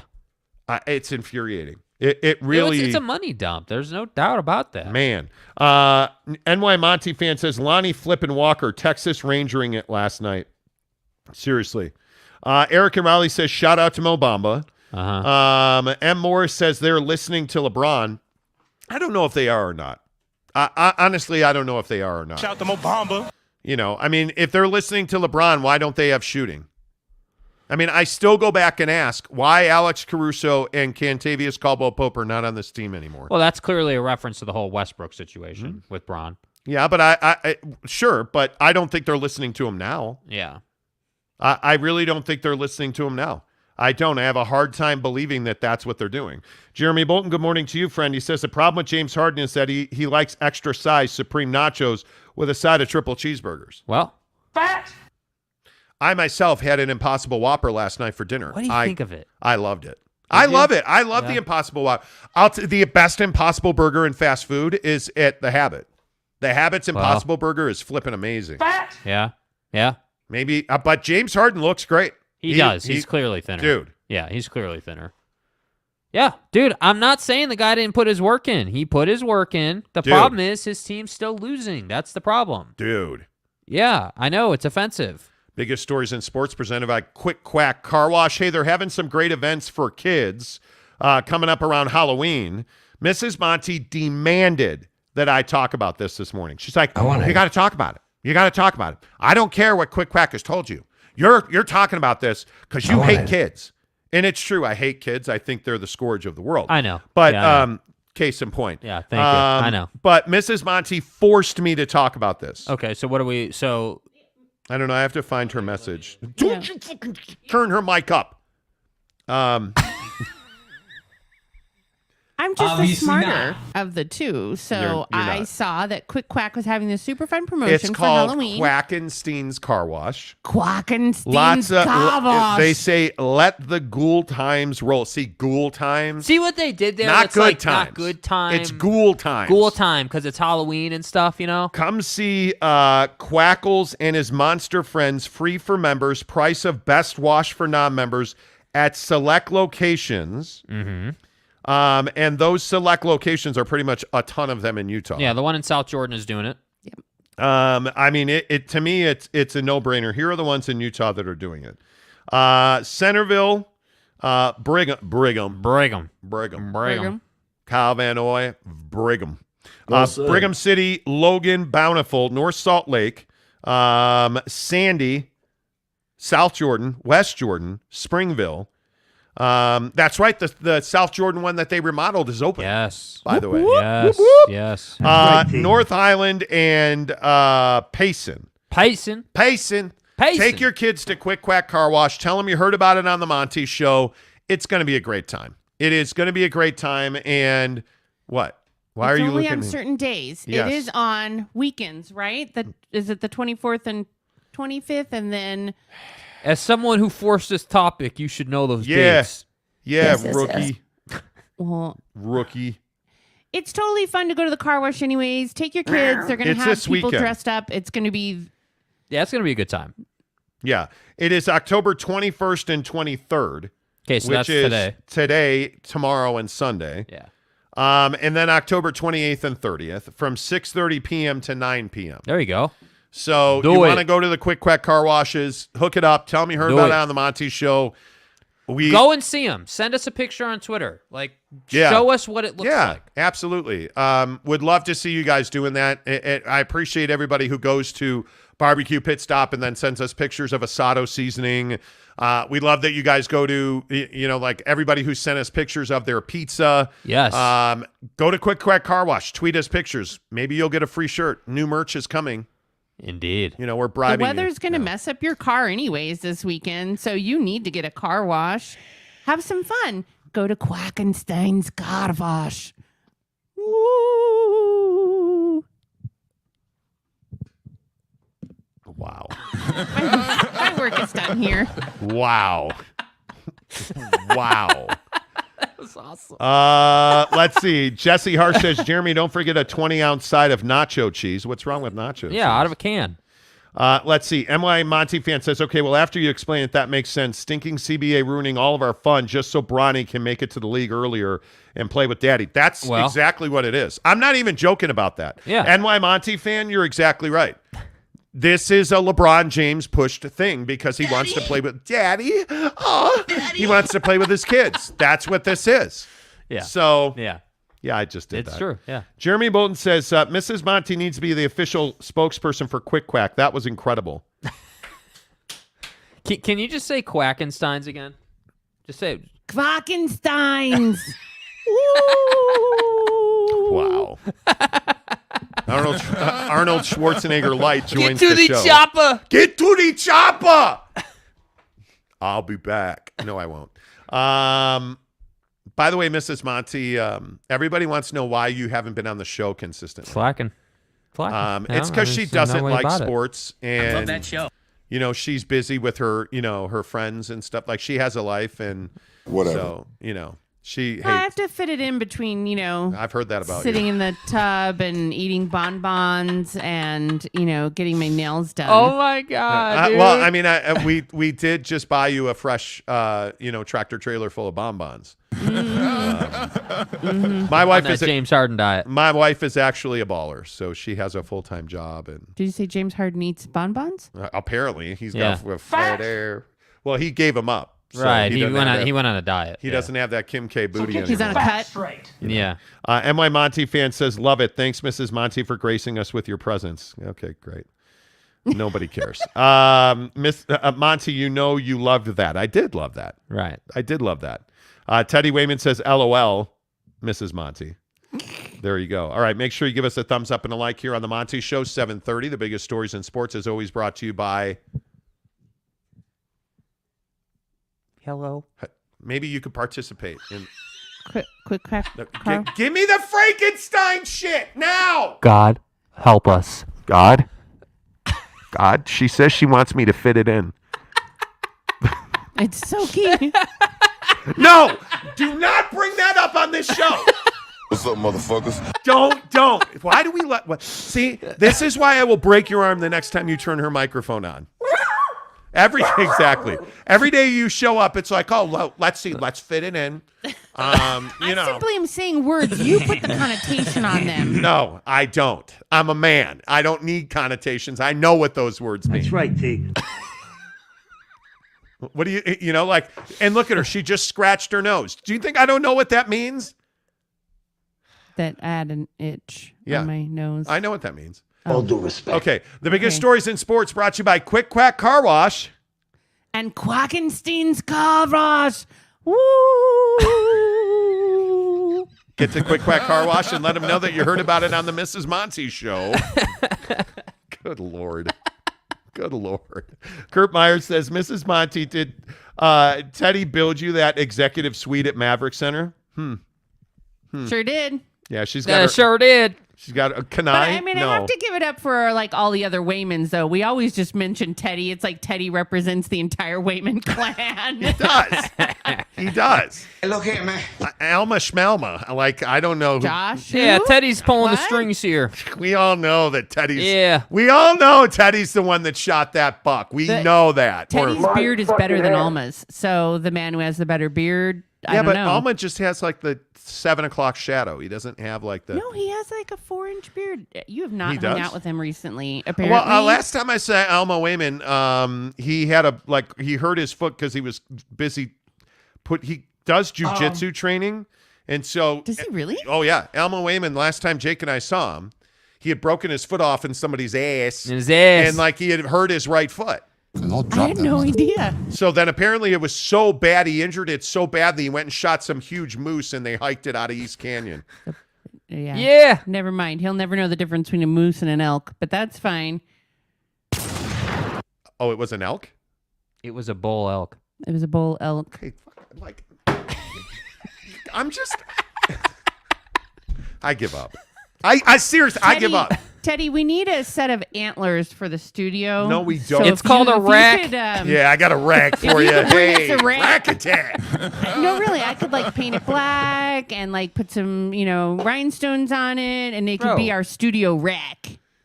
Okay, you're our studio rack, number one. Number two, we're not putting antlers in the studio. Teddy. God, please. I know that one of the Waymans is going to be there tonight. His daughter is actually singing the national anthem or something. Is that true? Maybe Teddy can help us out. Alma told me that his niece was doing something at the Maverick game tonight. Okay. We'll narrow Kanai what Johnson. that is. Whatever you say. Yeah. Thank you for bringing up soaking again. Kanai's like, LOL soaking. Yes. Yeah. We know. Mrs. Monty is loopy on pain meds for the eye damage. She's putting steroids in her eye. Like, seriously, I am. Barry Bonds knocked on the front door yesterday, handed Mrs. Monty a vial. I was like, what's that about? Yeah, she's like, get to the chopper. She's like... I look like a Russian lifter. Waitlister? Yeah, exactly. Yes, Seth Wayman's daughter is singing the anthem tonight. Wow. Okay. Wow. Dang. I will have to say that on the broadcast. Damn, that's so exciting. There's a lot of stuff going on in the building. Like a lot of listeners are or something like that, Teddy said. Sure. Teddy's like, I don't know, it's She's something gonna like be that. there, but we don't know what. Yeah. Kurt Myers says, hunting on the nines. The only reason I watched the show, I already offered a deer mount. Nope, no deer mount. Not doing it. Hunting on the nines. Mrs. Monty doing her best Gene Wilder impression. Yes. Do you know who Gene Wilder is, Jake? Nope, never heard of him. Whoa. What are you? What? You've never heard of Gene Wilder? No, dude. On a show How many times have I forced you to watch Blazing Saddles? on a show Too that many? is presented by the Advocates, UtahAdvocates.com. Right. Are you seriously telling me that you don't know who Gene Wilder is? Yes. Blazing Saddles is one of the easy, okay? best Just movies relax. of the entire time Okay. of my whole life. Do you guys see what I have to deal with? Like, Check the okay, comments. so Blazing we're Saddles, talking people. about Help me Gene out. Wilder. Costa Kufis over here doesn't know who that is. The answer is yes. And Jenny Schwarzenegger over there is like, oh yeah, Blazing Saddles, which is not nearly as good as Charlie and the Chocolate Factory. Oh, it's better. Or, by the way, the Silver Streak. Anybody ever heard of a little movie called The Silver Streak? Oh boy, she's gonna call. Oh, she's Gene gonna call Wilder. Yeah, the I know Gene 911. Wilder. Please check your watch. I know his face. I know Call Gene Wilder. 911. Yeah, I'd hit that. I know his face. I don't know Buddy by name. I know his face. Buddy. Yeah. I don't know Buddy by name. Yeah. But I know his face. You don't know. How do you not know who Gene Wilder is? Because I'm not like 80 years old. Where are the white women at? It's one of the greatest lines in movie history. Yeah, I get it. That is Blazing Saddles is stupid funny. Like it is so like and that you know what? We're totally off the rails now. Okay, so let's recap the show. Kalani's getting fired. Russ sucks, and Jake doesn't know who Gene Wilder is. Bro. That's the entire show. CNBC just put out an article that said McDonald's limited edition adult Happy Meal toys are listed for as much as $300,000 on eBay. Yeah, they are. What? People are collecting them. Dude. Which is like ridiculous to me. Come on, stop it. Oh, yeah. Can't pay rent. Inflation's too high, but we're going to pay $300,000 for a Happy Meal toy. Come on. Stop it. I told you guys about adult Happy Meals.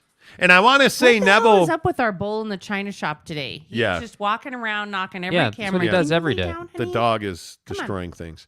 I told you, I believe Neville went and got a Happy Meal. Snuka. Was it Snuka? Snuka got a Happy Meal.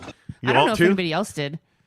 I think Snuka. I wanted to, but you forbade me from going to get one. I totally did not forbade you from doing anything. You don't listen to what I say anyway. What are you, nuts? I mean, I literally said to her, hey, inflation, we have to, pull back our spending. She's like, what? I did just buy a G-Wagon. Does that count? No, tax write-off. She rolls up to the house in a G-Wagon the other day. I did not. No, that's a lie. I love my Jeep. And in fact, do you want to hear what we're going to do? Here we go. Who's excited? I can't wait for this. Yeah. I literally have no idea what she's going to say. No, please, go right ahead. I got the notification this morning from recreation.gov that Christmas tree cutting permits are opening up soon. Okay, you want to go and cut a tree down? We have a fake Christmas tree. I'm not cutting a tree down. I'm not doing that. We spent like $8 million on a fake Christmas tree. She's like, oh, honey. No, get to the chopper. I'm taking the Jeep off-roading and finding a freaking tree. No, you're not. Down. For what? So wait. Where are we going to put it? We need to recycle all this plastic, but we're going to go and cut down a tree? We're not. No. We have $1,000 fake Christmas tree. No, it is. That thing was at least 100, which is close to 1,000. How much was that Christmas tree? And how long have we had it? Back in 2015, I bought that tree for, I think, about $300. And this is the same woman who last year was like, we got to get a pre-lit tree. It's so much work. Oh, it's so hard to build the tree. I don't even want a Christmas tree. I don't have kids. Do you even have a chainsaw? Shut up, Jake. The point is... I don't want Okay, so wait, why do you want a tree? Why do you want a real tree? Yeah, please tell us. Why do you want a real tree? Oh, hi. Oh, hey. Hi. Hello. You're very white. Well, I mean, that was obvious a long time ago. Yeah. I hadn't noticed. Anyway, why do you want to go and cut a tree down? It sounds like fun. It sounds like it would be a fun, thing to document. You can go, there's I think 4 or 5 different forests around here that you can actually go and cut them. It's good for the environment because when you cut the smaller trees down, it allows the bigger trees to grow. But then what's going to happen. It opens up more food for animals. But what's going to happen. It's going to be like, oh, honey, we got to take the Christmas tree out, which is code word for not we. It's like, hey, can you drag the Christmas tree out to the curb? And then, A, if the house doesn't burn down because we're never watering that thing. B, we're going to be out of town snowboarding, so we're never watering that thing. Wait, do you have to water a real Christmas tree? Isn't the whole point? Oh my god! Isn't the whole point? Jake's whole life has been no, but I'm being serious. Isn't the whole point? Isn't the whole point? No, God, wait, hold on, wait. God, please. Priorities are put on hold. Hold on. Wait, isn't the whole point to cut the tree down, put your ornaments on it, take your ornaments off, and then put that thing on the curb? No. What are you supposed to do? Plant it in the backyard? No, Christmas is a holiday. Right. I know what Christmas is. That is, thank you. Listen, take Jesus out of Christmas. Christmas is a holiday for women. Right. We have to hang oh, honey, we got to get those Christmas lights. Can you call that service and have them come hang the lights? Hell no. Yeah, sure. Here, let's spend. The lady is texting me from the tree lighting or from the house light service. Right. Hey, are we she said to me something like, "Hey, are we doing this or not?" I'm like, "Well, how much is it going to be?" Hey guys. How much is it going to be? Total husband move here. How much is it going to be? Mm-hmm. She says to me in text, Hey, it's guys. going to be $330. Damn. $300, and then she's like, that doesn't include tax. She's like, she said, I'm going to have a crew working in Salt Lake City on Tuesday. I'd really like to get these lights hung up back for you. And I said, okay. She goes, are you planning on having us hang Christmas lights this year? I said, what's the cost? She said $330. That doesn't include tax or maintenance. Whatever. So I said to Mrs. Monty, hey, are we doing Christmas lights this year? Well, I really want to. I was like, it's $330. She's like, no, I'm good. Hell out of here with that. Yeah. So at least we aligned on like that. The lights that we got were that good. Well, and we should have gone to Ryan from the Dish Pros has a light service. What? And because they were like 7 weeks out last year. And so I couldn't get on their schedule in time. Right. Oh. And so then, wait, I'm still trying to understand. Why do we want to go and chop down a tree? Don't say we as though there's two of us that want to chop down a tree because I want nothing to do with Jake that. wants to do I it want with nothing me. to No, do I'm with trying it. to understand what is the... So I'm still mystified by the watering the tree inside your house You thing, have to number water one. it so it doesn't completely dry out and catch fire. It's Like, a do you put it in... tree, man? It's a tree. You gotta water it. It's a plant. And by the way, here's the other thing. All this woman does is murder plants. They all fucking die. We never can keep them alive. So we're gonna get a Christmas tree? We have a fake Christmas tree. I'm not doing it. Bro. Well, am I wrong? Are there not warrants Oh out my for God. Are there not warrants out for your arrest in the plant community because you've That's out killed the window. the people? I'm telling you, people from Orchidville don't even when they see you coming, they're like, we're sold out. Hey, no, we're sold out He's an assassin. I hope everyone knows this is fake news. Hey, where's the comment I section? actually What have are the people two saying? plants here. One that is extremely old. Look at that one over your shoulder. How dead? Oh, honey, we're gonna get a fish tank plant, and it's gonna save the environment. Okay, now I'll tell you the fish tank sprout thing didn't work out. They don't grow very well. Are you serious? They don't grow very well. But look, goddamn, why? Bro, hi, hold on. That's not a plant. That's bamboo. Hi, hey, That's how you bamboo. doing? That's The green helps the complexion of your skin. Yeah, like that's bamboo though. That's different. Anyways. You can put bamboo through like a tree I am not trimmer killing thing. plants left and right. You know that we have lots of plants in our house that are thriving. No, well, if half dead means thriving. Anyways, yes, Jake, you have to. Okay, fuck you. What are the comments? What are people saying? Nobody's commenting. Dude, come on. What are people They're saying? like, what is wrong with you? Joshua Mose says, tomorrow, this episode brought to you by the Utah Department of Recreation. Oh, man. Alex Chacon says, good morning, guys. I literally opened the video, and the first thing I heard was, all she does is fucking kill plants.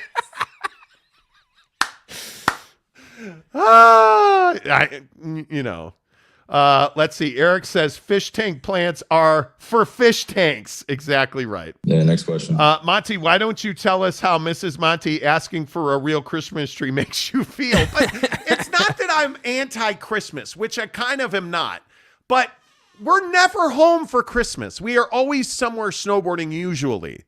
Always usually. Right. That's sometimes. terrible. Mm-hmm. But we're usually not home for Christmas. We generally are not. We have a small family. Jake doesn't have sex, so we don't have grandkids. We don't like go, and we're not people that buy each other gifts and stuff. Like It's really despicable. Generally, the way our Christmas goes is I buy Jake a pair of shoes.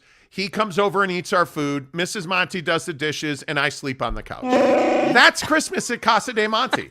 That's it. That's the whole thing. Right? That's all. Am I wrong? I'm not wrong. It's fake news. Fake news. Anyway, Donald. Anyways, So why are I'm not doing? So it's not that I'm not doing it. Catch me outside. How about that?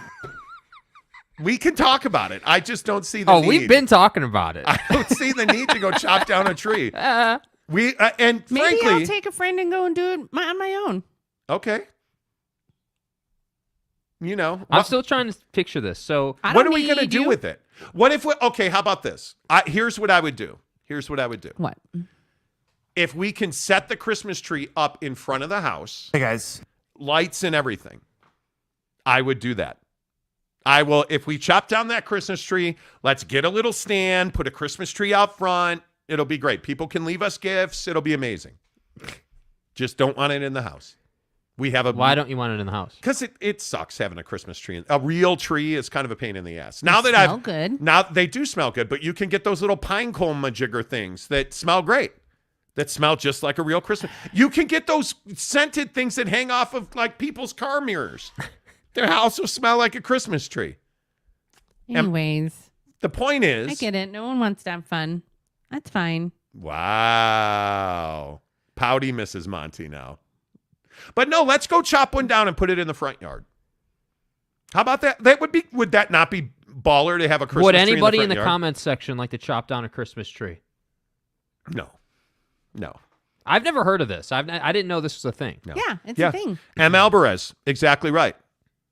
Beware of fire hazard with real trees. If you burn my house down, I'm calling the advocates on that ass. I'm telling you right now, I'm suing. I'm suing. Anyway, James Knight says maybe Karen will take care of the tree. Could be. Boyd Lake says, guys, 3 more minutes. Yep, until football 50. Boyd. NY Monty fan says, the smell of real Christmas trees is awesome. Let's drink some Sprite. Trees like that right, Mrs. There Monty. is something about that, though. I will say that. Snowing outside, all the lights off except the Christmas lights. Yeah, there's something about that. But Mrs. Monty's not a Christmas person either. What do you mean? It's not like she's not. I don't believe in gods, but I like having a Christmas tree. I love the holiday season. I think it's fun. Yeah. I love lights. I love our tree is like a memory tree. Every time we travel somewhere, we buy an ornament, and then when we set up our tree, we get to remember all the travels and all the trips and all the fun times. We fold it up and put it back in a plastic box in the garage for 11 months. And that's exactly how I like it. But let's just point this out for factual history that the winter solstice celebration was actually a pagan celebration, and they only brought that Jesus thing in to try and bring the pagans in. It's the wrong show. Just wrong saying, show. Enjoy your pagan tree. Yay! God. No, that's not helping you.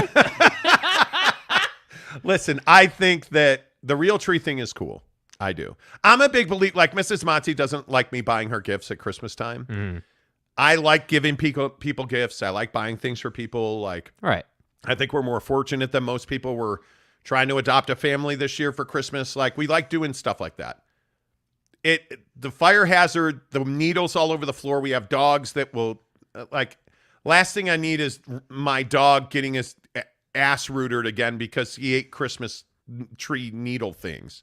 My dog, when I was a kid, I had a Doberman.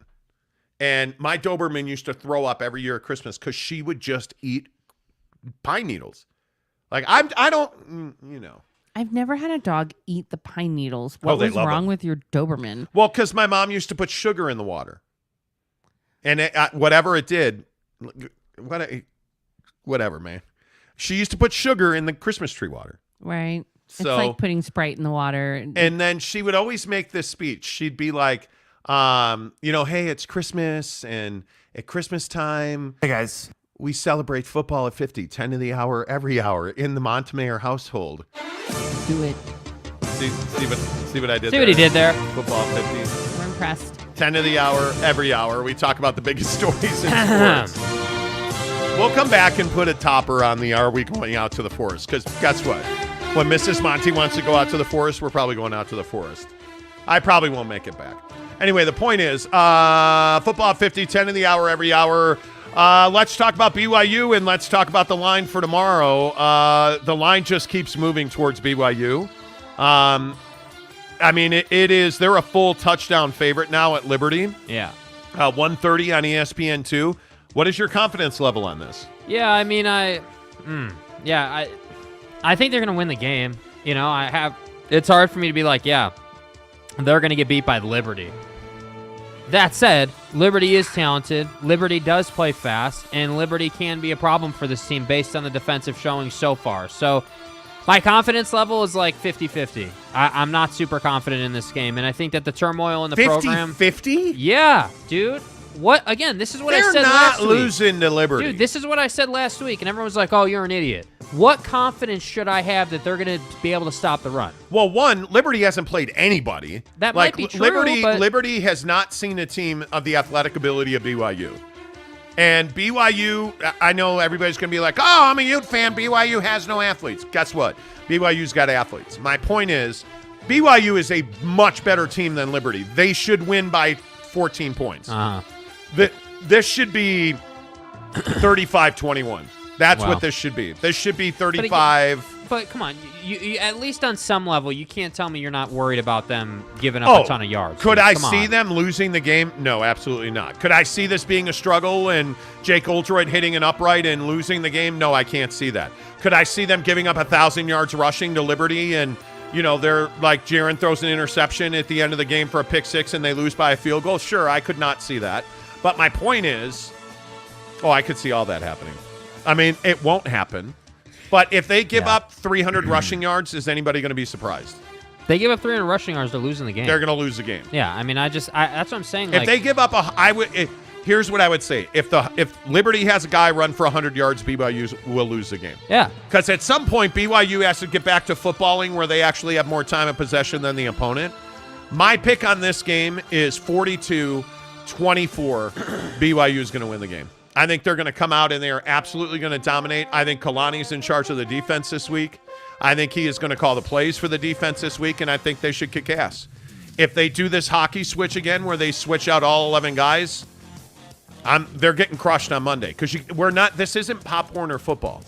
And that's what I'm waiting for BYU to realize on defense. We're not playing Pop Warner football. Yeah. And it's the same thing I say about the Jazz business side, I'll say about BYU's football side.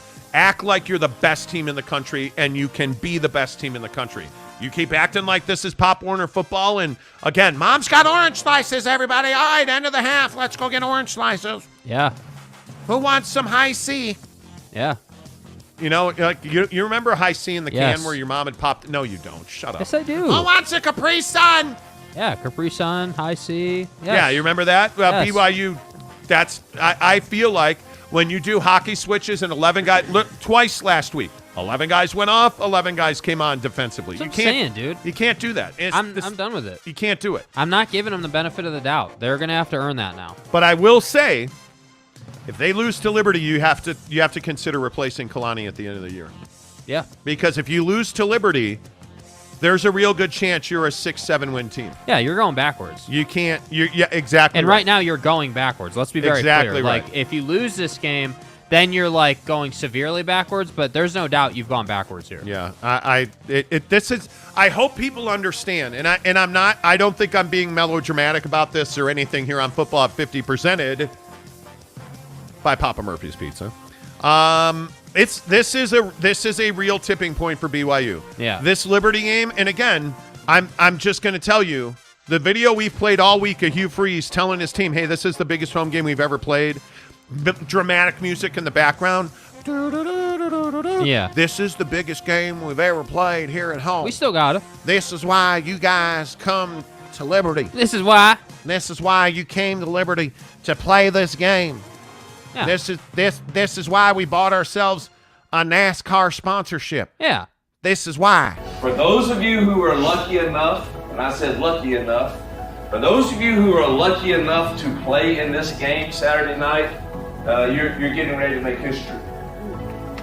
It is, without a doubt, the biggest home football game this program's ever had. I came to this school for moments like this. You came to this school for moments like this. Every hotel in town is sold out. The stadium is sold out. You'll be on national TV. It is a big game. You don't approach it any different as far as preparation, but there's no hiding from this fact, and you are lucky and fortunate if you get to prepare to play in it. And I want you to embrace that, but at the same time, you must earn it. I mean, that's incredible. Yeah. That is such good stuff out of Hugh Freeze. What's your lock on this game? I'm 42-24 BYU. 35-27, they scrape it out. 35-27? Yep. If quitter quarterback, noodle arm dude from Utah is the starting quarterback, they're not scoring 27 points. Okay, well, I'm glad you still have faith in that defense because I don't. I do. I do have level. faith. All right, football at 50, 10 of the hour, every hour on the Monty Show, presented by Papa Murphy's Pizza. 911, what's your emergency? Something is in my house. I'm sorry, say again? I smell something delicious and I don't know what it is. Ma'am, can you describe it for me? It smells like golden crust, freshly shredded cheese, and pepperoni. Ma'am, we've traced the smell, and it's coming from inside your oven. What do you mean? It's a Papa Murphy's Jacko pizza, and it's just $10. Ah, amazing. Papa Murphy's.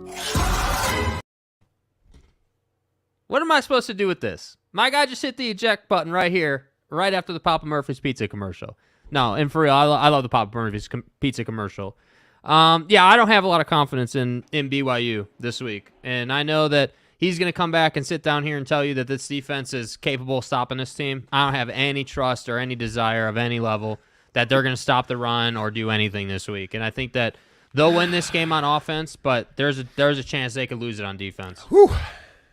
I floated over to the bathroom that time. Yeah, I know. 35. I think 35-27 is craziness. Well, I mean, this needs to be a decisive win for BYU. I'm just telling you, you're a fool if you think that if you trust it, they're going to win this game comfortably. Wow, are you guys kidding me right now? Let's see. Jeremy Bolton says K cheesy Q. Does that mean Q? Yeah, Q. Cheesy background music for this Liberty video. Tanner says a motivational speech and cheesy music doesn't change the fact that BYU should win this game. However, I'm with Jake. I'm 50-50 on this game. Oh, stop. He says 31-28. Come on, 31-28. Why do you believe that they're going to win this game handily? Because I just think, having watched Liberty highlights the last 2 days and really gotten into what they do, they're not bigger. They're not faster. They don't execute at a real high level.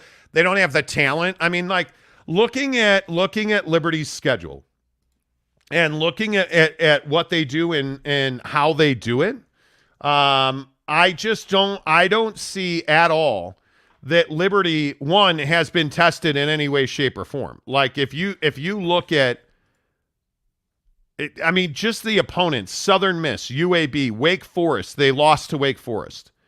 Akron, Old Dominion, UMass, Gardner-Webb. Gardner-Webb took them to the limit, 21-20. I just they're not, like, it took them 4 OTs to beat Southern Miss, right? Like, I just don't see that they're capable of doing what needs to be done to beat BYU. And when you look at their talent, and listen, if do I say his name? No. If Noodle Arm quitter quarterback plays for them, they're probably in better shape.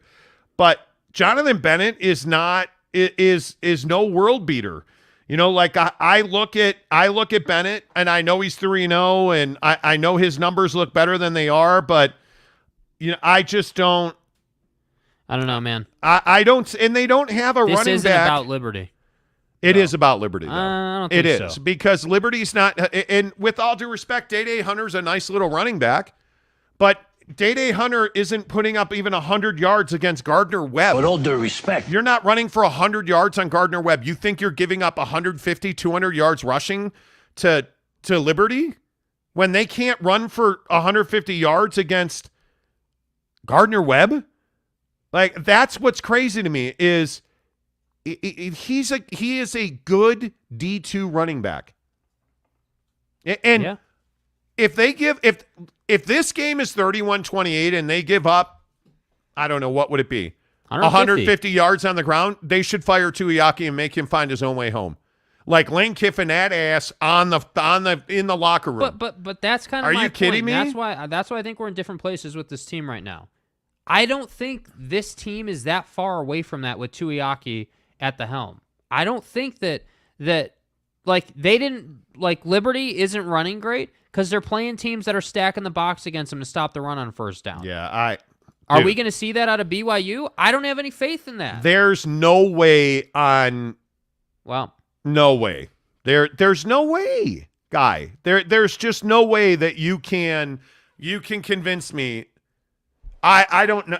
I'm telling you now, if they run for 150 yards, 200 yards, we'll be here Monday calling for Tuiaki's ass. Like I'm not even joking. You at some point BYU has to stand up and decide who they are. Are we my best friend's the defensive coordinator, even though he's not very good at this? Or I took over the defense, we pounded Liberty, let's move on with our lives. Because nobody at BYU, that's what tomorrow's about. Nobody at BYU is here to win 6-7 games a year. Nobody. And the fact that you've won 10 games over the last couple of years doesn't mean it's okay to win 7 games this year. Yeah. Because it's not. And no. That you can't, no. Let's see. Eric and Raleigh says Liberty overlooked the Gardner-Wegg game. Could be. Absolutely. M. Moore says Liberty has BYU of old vibes, but BYU better pull this game out. It's not pulling the game out. Like, are BYU fans this skeptical? Okay, this is. I think we're just in different mindsets. Like, my mindset on this game is BYU does not deserve trust in this game. BYU does not deserve the benefit of the doubt. BYU has not earned, my respect on defense. I'm not going to sit here and be like, yeah, they can stop the run effectively. Yeah. Is it Liberty? Is it some Jamoke D2 running back? Yeah, it is. But that doesn't mean that I trust that the scheme is going to be able to stop the run. I don't. Wow. Teddy Wayman says 42-24 BYU. Look at that.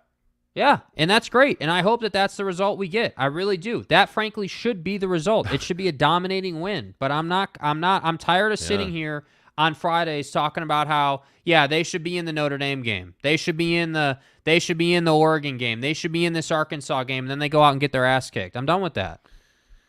Yeah, I don't know. Kurt Meyer says this is a bowl game for Liberty, and BYU has sucked at bowl games for the last decade. Well, I mean, this is not – Arkansas is probably the big – I think Arkansas has – or I want to say Liberty has Arkansas on their schedule next. Yeah, they're BYU at Arkansas, at UConn, Virginia Tech, New Mexico State. I mean, Hugh Freeze has them bowl eligible already.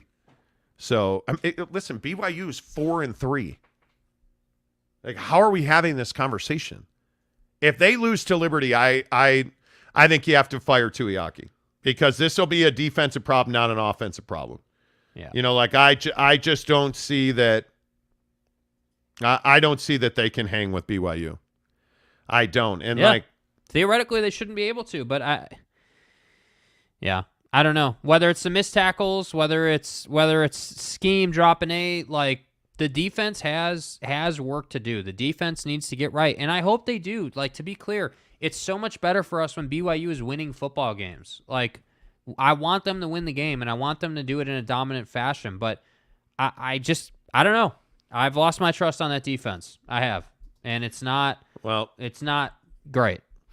I don't know, man. I think one of the things that is very interesting to me is that this is a make or break moment. Maybe I'm making too much of it. I don't know. BYU fans, I'd love to hear from you on this. I feel like I could be making too much of this. I absolutely could. Jeremy Bolton says BYU wins 91-2.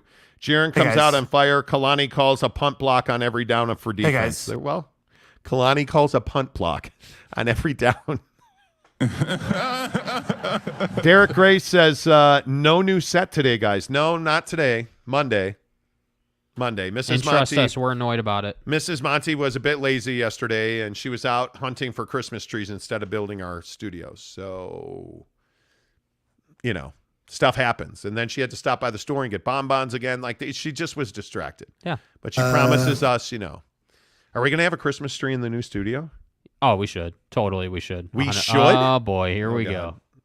Yes? Oh, my God, I'll cut one down and put it in the studio. Okay, let's turn her mic off.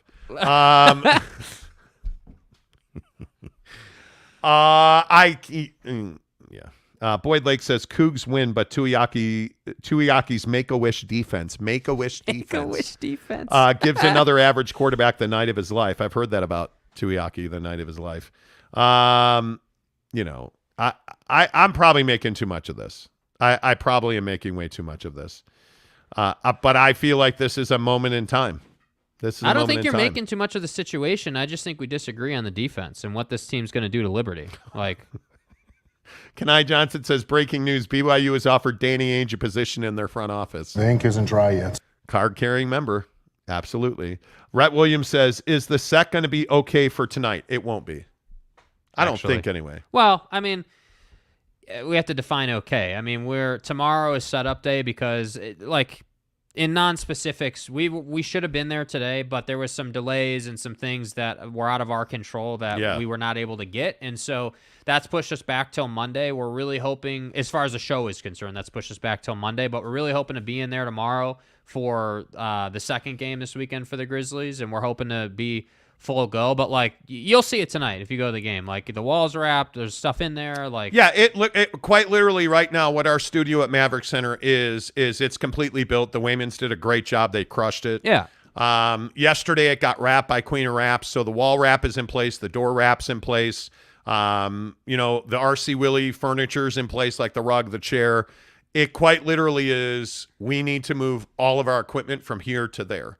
And we haven't been able to do that because the studio logistically has not been done.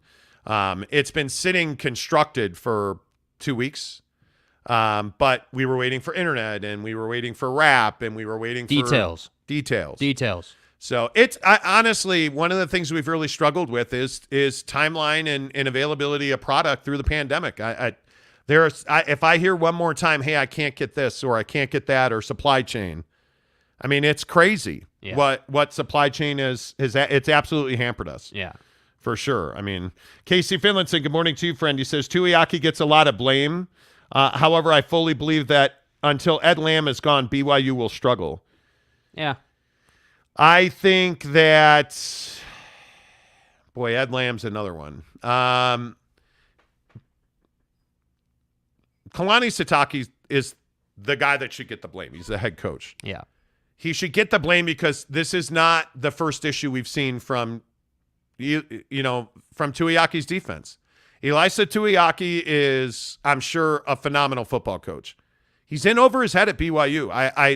I don't think there's any doubt that Arkansas exposed that. You look at, and this 11-11 swap thing is embarrassing. Yeah. If you're not embarrassed by that, I mean, it's crazy. But my problem is that with the 11-11 thing, that mentality is pervasive through the program. The garbage about rotating the right side of the offensive line with Harris and Suamataia right there is ridiculous. Those two guys should play every offensive snap that you get, right? Because what did we get from Kalani earlier in the week? Well, Puka didn't get the ball, and we only played 46 offensive snaps, so that's not going to be good enough. Well, if you know you're only getting 40 to 50 offensive snaps, I would expect your best talent to be out there every single snap. And so whether we're talking about the defense subbing 11 or we're talking about this stuff on the offense, that's what I mean. That's why I say, I know it's Liberty. I agree with you. They should kick the living hell out of this team. This should be some USF level domination. You know what I mean? Ed Lamb, the special teams has been a huge problem, and he is the special teams coach at BYU. I totally understand that. But you can't tell me that Ed Lamb is singularly responsible. I don't buy that. I don't see that Ed Lamb, and I want to say he's coordinator of, he coaches safeties as well as special teams. I don't see that. The kicking is a huge problem. Yeah. Kicking is a huge problem. But kicking wouldn't be a problem if dude didn't have the yips. There's no fix for the yips. You can't. They've tried a different kicker. He's missed it. What do you do? Yeah, I think, and I'd have to look up the rest of their staff. I don't think, and again, this is just my opinion. I don't think that Ed Lamb is nearly the problem that people make him out to be. Yeah. I think Ilaisia Tuiaki, it needs to fall on the sword. I mean, it is just not This is just not what, how do I say this gently? I just don't believe that this is what we should be doing as a football team. Yeah. And I think if you saw this at Utah, people would be outraged about it. But why would you never see this at football? Because at Utah rather, because I just don't think that's what this team does. Yeah. And when you look at Ilaisia Tuiaki, he's the defensive coordinator and the defensive line coach. The defensive line has been terrible this year. And really, it's been the last couple of years. You are not, athletically, you are not good enough. I look at the interior of that defensive line, you're getting dominated. You are not, in my opinion, I don't see linebacker play that supports a defensive line. I don't see Tyler Batty being asked to drop back in coverage is ridiculous. And Ed Lamb can't fix that. Yeah. And I look at guys like, Kevin Clune, for instance. I mean, how much impact does Kevin Clune have on the overall defensive package? Yeah. As a linebacker coach, I don't know. I look at the corners. The secondary on this defense is not the problem it has historically been. Mm-hmm. Yet now the defensive line is not improved. The secondary's improved. The linebackers have improved. But the defensive line is not improved. You're playing a 3-8 scheme. Why are you not playing a true 3-4 or a true 4-3? When you have this kind of linebacker talent, why are you not leveraging them? The problem in my eyes is that BYU is running a scheme that doesn't make a lot of sense for the talent they have. Yeah. And I think that when you are BYU, and I know we talk about this a lot here on the show, Football Friday, by the way, presented by Quick Quack Car Wash. I don't understand why schematically they do the things they do. Yeah. It makes every single week I say to myself, what the flip are we doing? Yeah. What are we doing? What that stunt with the 11-11 swap last week is it's inexplicable. Yeah, it's Pop Warner football, totally. But rotations on the offensive line, inexplicable. I don't understand it. Max Tooley not being on the field for every single play is inexplicable. And we hear all about, rotations and we got to bring guys up. Well, actually, you don't. Make them earn their reps in the game and practice. And then if they're not going to perform, the offensive line is the best example I have of this. I don't think the offensive line's a problem.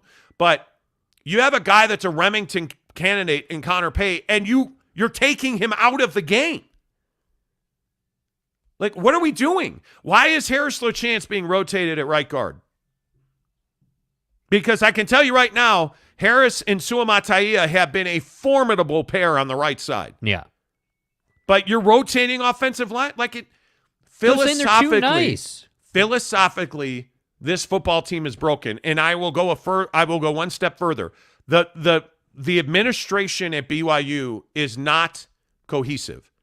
And I know I say this every week about BYU, but it is what it is. They are not in alignment. There is not alignment between athletics and football. And there is not alignment on how to spend money, how to, it is dysfunctional. The football program is dysfunctional right now. A lot of that is on Tom Homo, but I think a lot of it is over Tom Homo. I think a lot of it is on Kalani. I think Kalani needs to install better middle management in his football program. Will it happen? I don't know. They lose this game to Liberty, and you have to terminate Tuiaki on Monday. You're not going to do it on Sunday, but on Monday, you need to do that. I mean, you have to do that. Yeah. If you're going to fire Ty Detmer, who I totally get it, he wasn't Kalani's guy. I totally understand that. If you're going to fire Ty Detmer, knowing who Ty Detmer is, you're certainly able to fire Tuiaki. Facts. Let's stop being this nicety that you talk about. I agree with that. Let's stop being nice and let's start winning football games. Yeah. Let's curb stomp people and drop 70 on somebody. Come on, let's go, Schlepp Rock. No, well, we have 58 points, but Coach, he slapped us in the face. Well, you know what? Take the high road. No, let's take the low road and just run people over. Yeah. Send a message. It'd be beautiful to win this game 70-10. Yeah. That would be awesome. That's probably not going to happen. It's probably not going to happen. Yeah. I think the biggest thing that concerns me is all of the talk now that there is a split between the players and Tuiaki. That Ilaisia Tuiaki has lost the confidence of his players. And that's why today the BYU story is, has Kalani Sitake lost his football team? Come on, man. And I don't believe that to be true. But when we're talking to starters on defense who are telling us, hey, when that play call comes in, there's a loud groan in the huddle. And if that's truly the case, why is Tuiaki still here? Yeah. Because this isn't all on the players. I think all this talk that we've had about, are the players in the right spot? Hey, the players got to tackle. I think a lot of this is that their hearts are not in it because they know that the scheme is bad. Yeah. I do believe that there is. If you don't believe in the play call, you're not going to play hard. I think that's a problem. That's just what it is. That is a problem. Yeah. There is no doubt about dude. that. There is no doubt about that in my mind. Yeah. Boyd Lake says Kalani can replace Tuiaki himself for the rest of the season.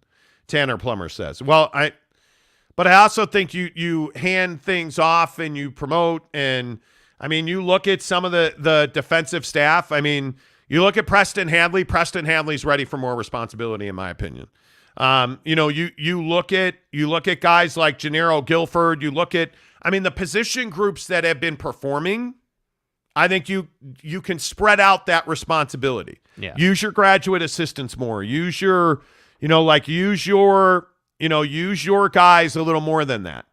And I think you have to do that. And I think you have to be able to. I just think you have to be able to go and do more than you're doing. Because I look at some of these numbers and it's incredibly frustrating to me. It's incredibly frustrating to me. Tomorrow needs to be a resounding victory. There's just no other acceptable outcome. Yeah. There truly is not. Russell Desert Viking Anderson, who routinely sends me videos of himself lifting really heavy stuff, says the dysfunction at BYU has destroyed the players' belief in the coaching. Imagine a confused and distracted pilot flying a jetliner. Well, you're not wrong about that. I just think on the defensive side of the football, offense is fine. I know 5-6 guys on offense that nobody has a problem on offense. The issue is that the defense does not believe in their coach. What are we talking about right now? We're talking about belief and chemistry and division in the program. All those things are fixed with leadership. That's why Kalani needs to handle this. You cannot come out as a football player. You cannot come out wondering or guessing or, hey, it is what needs to happen is if you're a Max Tooley or a Ben Bywater or whoever, if you're Gabe Summers. Yeah. You need to get the play call, understand your responsibility and what your job is, and go execute. But when the play call comes in and everybody's like, oh, God, here we go. Now we're dropping 8. It's first down. Guys are not going to do their job as effectively because they don't believe in the system. Or Max is going to over-pursue versus Oregon and miss 10 tackles. And where's the accountability on that? Which is the other thing, is that you are, from the coaching staff to the player, lacking accountability. And so what you have now is player-to-player accountability, which is not nearly as effective as coach-to-player accountability, which then builds the confidence in the leadership that allows you to have a culture of player-to-player accountability. Yeah. But when the coaches have lost the confidence of the players and the players are doing their own thing, that's when this kind of defense happens. Because even if the scheme is complete garbage, you should be able to athlete your way to some success defensively. Right. Arkansas in the second half was a complete defensive meltdown. Just is what it is. That cannot happen tomorrow. That just cannot happen. Is Saturday's game at Maverick 2 for hockey? Yes. Where else would it be? What are you talking about? Eric Rowley said a bad first half at Liberty should lead to Tuiaki's firing at halftime. Well, maybe. Greg Hale says you can't expect to compare BYU football and Utah football. Utah actually wins games. Yeah, unless it's the Rose Bowl. Okay, wow. That was one of the best Rose Bowls in history. That might be true, but we're not talking about whether it was the best or not. We're talking about winning football games. Boyd Lake says, Tuiaki has made his team look foolish. No doubt that erodes confidence and culture. This is it. I am rarely the guy that you will hear say fire the coach. This goes down like this Saturday in Lynchburg. You will need to change the defensive coordinator. Seriously. I don't think Kalani has lost the team, but it's certainly trending that way, Tanner says. Agreed. Riley O'Brien, what's up? Good to see you. Boyd Lake says, I would give it to Guilford. Promote Jan Jorgensen. Jan's an interesting name. He's not a defensive coordinator, though. But he certainly is somebody that I've heard a lot about this year. James Knight says, if any team sport, if you lose the buy-in of your players, it's over. Absolutely Agreed. Right. Absolutely right. In 2010, Bronco fired his DC and took over the defense, and the defense played significantly better. However, if Kalani did that, it might be different. Why would it be different? I don't know why it would be different, but who knows? Ruff's official says head coaches need to have more culpability in bad offense, defense. They have a lot of influence over both. Yeah, but I think coaches are designators. I mean, you're distributors. And you just kind of oversee everything. Until it goes sideways, and then we're waiting for you to make a change. Yeah. Boyd Lake says trust has to be earned. When it's lost, it takes a ton of work to win it back. It does. Yeah, there's no doubt about that. It is, yeah. Tanner Plummer said, so Boyd, if BYU shuts out Liberty, how much trust would we have won back? Well, I mean, you have to win a lot back. Yeah. But it depends on how that happened. If BYU shuts out Liberty, Kalani's calling the plays. Yeah. And this is a multi-week thing, though. You need to understand that. Like, great. Yeah. So you did that against Liberty. What's next? Yeah. Zesty says, who you got this weekend, Kansas or Baylor? Baylor's winning that game. Yeah. Kansas is kind of coming back to earth. Baylor's too physical. Yeah, we'll see. We'll see. I don't know. There's a lot that goes into this stuff. Yeah. 42-24, BYU wins the game. Yeah. And I think Kalani has a much heavier hand on defense. 35-27 BYU. Well, if it's 35-27, I mean, yeah, I would be worried about that. Yeah. If it's 35-27, that's not a particularly encouraging outcome. That's just my opinion, but I don't know. I guess maybe I have expectations.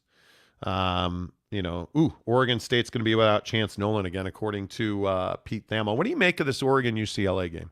It's at Eugene. Yeah, I think UCLA is going to go win the game. You think UCLA's beating them? I think DTR's ability to throw the football is the X factor for him because everyone knows what he can do on the ground. But now if he's able to fit it into tight windows, yeah, I think you have a chance to go up there and win that game. Tight windows is not a euphemism, though, right? No. Okay. I mean, I'm just asking. I think that Oregon's winning this game. I think the way that you're seeing that defense perform at Oregon, they've gotten better. Mm-hmm. They've been tested. They have consistently answered the bell, and I think that Bo Nix has figured out he's not a thrower, he's a runner, and he is dominating fools on the ground. I still have real questions about that UCLA defense. On the road at Eugene, I think that's a very difficult place for them to win. I'm trying to get the line on that game, but my immediate reaction is that I would much I think I would probably favor, that's interesting, Oregon 6.5. At home, Oregon is less than a touchdown favorite. Mm-hmm. 1:30 on Fox. They're both coming off of bye weeks, which obviously, I mean, for UCLA, they needed that. Yeah, UCLA has a chance to win this game because of DTR's ability. That's what it is. You need an X factor guy when you go up there. It's a very difficult place to go and win a game. Like you need Charbonnet and DTR to get it going. And if that happens, if they're able to run the football a little bit on that defense, I think they're going to be fine. Bo Nix is great at home. So being that this is a home game for him, he's obviously going to be a big factor in the game. But I don't know. I just feel like UCLA has ability. UCLA has speed. They have the ability to hang with Oregon, in that way. So that's why I think they're going to be in this one. Yeah, I think Noah Sewell and that Duck defense is too good. I'm going to but this does feel like a shootout. I will say that. It feels like a 30-point game. Yeah. So I'm probably somewhere, 34-27. It's going to be one of those games where one mistake will make it. Yeah. I know Bo Nix is prone to those big interceptions in big games. I mean, that's why he's not at Auburn anymore. But, yeah, I'd probably lean Oregon in this game just because of where it is. It's – yeah, that'll be interesting. Rhett Williams says, watch BYU lose to Utah Tech this year. Not going to happen, but would be crazy. Oh, my God. Are you kidding me? Boyd Lake said, I heard Hugh Freeze is 50-50 against Saban. Is that true? I don't know what that means. Tanner Plummer says, Kurt, that was Robert and Nye's mentality, not Bronco. Kurt said, I hated Broncos go fast, play hard mentality. The BYU defensive scheme assures that defenders are incapable of playing man-up defense. Yeah, go fast, go hard was absolutely Bobby and I. But I also think that playing with pace, like 2-minute offense in the middle of the game is common. I guess where I'm different from most people is I believe that they have the athletes to be very good defensively. Yeah, I think BYU they have the talent. They just don't execute. Yeah, that's the issue. So. Yeah, I think so. 100%. Justin Saul said, had a meeting I had to run to. Where did we end up with the tree situation? Did Monty cave? What do you mean, did Monty cave? Yeah, let's end the show talking about the tree. How about that? Why would we do that? Why would we end the show talking about the tree when we could talk about barbecue pit stop instead? Well, why would we do that? When we could talk about smoking tree on a smoker, how about some pine? Yeah. Yeah. Pine pellets. Pellets, yeah. Pellet smoker. Oak, cherry pellets. Mm-hmm. Smoking is not nearly as complex as people think it is.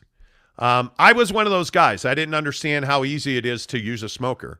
It's funny that our guy Bam Bam barbecue yesterday. Yes. He fed the Utah Grizzlies yesterday. And looking at guys like Cameron that know how to do barbecue, like if you're going to smoke well, you're going to use a smoker. And you're going to cook well, you're going to use a smoker.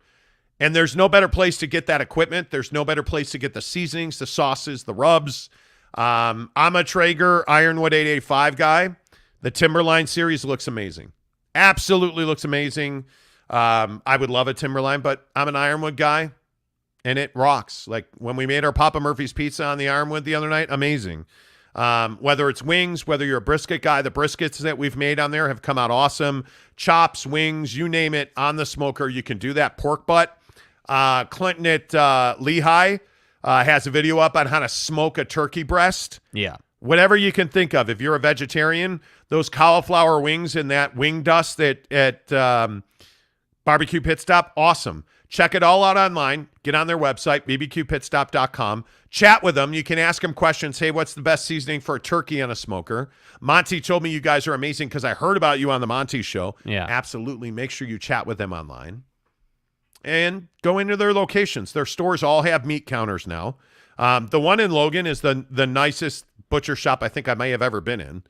Find their stores, Logan, Lehigh, Layton, St. George, and, of course, our good friends in Murray.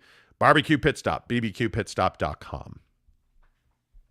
So just, again, you're sticking at 35-27 BYU. You're crazy. You're crazy. BYU score predictions, by the way. Let's see. NY Monty fan says, every backyard maven or grill master of the neighborhood needs a pellet grill. Don't talk to me about charcoal, flat iron grills, or propane. It just is what it is. Yeah, dude. That's exactly right. Yeah. Sorry, folks. That's what it is. That's exactly right. Yeah. Exactly right. As far as Justin Salas' question go, real men know that we're the king of our castle, even though the wives pretty much control what's in the moat. But as a man, I've realized that with all this testosterone flowing through my unit, I just have to be able to I'm a man. Make decisions for the household. Right. Like I said, I'll go cut down a tree. We'll make some content on it, I'm sure, because we film everything we do. I'll go cut down a tree. I'm fine with that.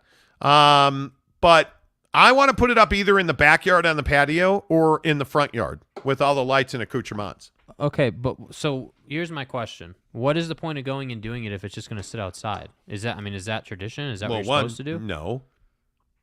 But we already have a tree that we paid $250,000 for. $300,000, same thing. We already have a tree inside the house. I don't see why we would need to go and cut down a tree outside. I mean, I understand that Mrs. Monty is kind of, brilliant, high maintenance with this stuff. Wonderful, amazing. Brilliant is not the word that I would use. I mean, you could. You could. What? That motion is not. You know. Yeah, whatever. Right, right. We all know that Mrs. Monty doesn't run my household, right? Yeah. We all know that she's the only reason that Mrs. Monty is the only reason we have 2 dogs. Right. Because she showed up with a dog and I didn't have a choice. I mean, that is actual fact. No. So I could have said no to the second dog. Well, you I could called have. and asked, hey, No. We're here. There's this adorable little dog for adoption. Hey, guys. We'll walk him with Rhino. Hey, guys. We'll test it out. Let's be honest. And you said okay. When they're like, honey, there's this cute little puppy. Daddy. I want to get it. And if you ever want to have sex again, you should probably say yes. Keep it real. That's what those conversations are about. We all know that. We all know that. No. Honey. Anyway, the point is, I'm all for going and chopping a tree down. I actually like the wilderness and stuff. But, and stuff. It's like when he goes out to the backyard, he's like the wilderness. How far is the drive to go to find a tree? What are we talking about? Is this the Cottonwoods or what are we looking at? Camas, about an hour. Camas, Jeez, okay. But people go to Camas to get kidnapped. Okay, I don't know about all that. I don't think so. I'm not afraid to die. Nope. When I die, I'm going to there's several paradise. places you can go further if you like, but no, I don't want there's to. Camas is one. And then how are we going to get this thing home? That's the other question. You bring a tarp, you wrap it up in the tarp like the moving blanket. Notice she said you wrap it up in the tarp. Not I'm going to wrap it up. Is that a euphemism? Yeah. It goes on top of the Jeep. I'll put a tarp over it. How about And we that? drive home. Anyway, the point is, no, we're not going to Camas. I mean, if you want to find nothing good comes from or happens in Camas. Right. I'll just come home with a tree. Right. You'll just wonder where it came from. Maybe. That's fine. Which is what you're going to do. Because that's what Mrs. Monty does. She's like, hey, where do you want to go to dinner? Oh, yeah, cool. Let's go get spicy Indian food. I like that too. No. Then we wind up getting spicy Indian food. Fake news again. So what size of a tree are you looking for? Is there like a... Oh, and this is the other parameters? conversation. Yeah, if we're doing it, we're doing a huge tree. We're doing we're going big. I mean, when you got lumber up in the house, man, you know. Yes. No, I'm probably looking for like a 6 or 7 foot tree. Why? What's the... Get a 15-footer. It won't fit in our freaking living room. Right, because we're not bringing it in the house. That's the whole point. Oh, boy. Hey, look here, man. Oh, boy. So we're not going to do the regular tree this year.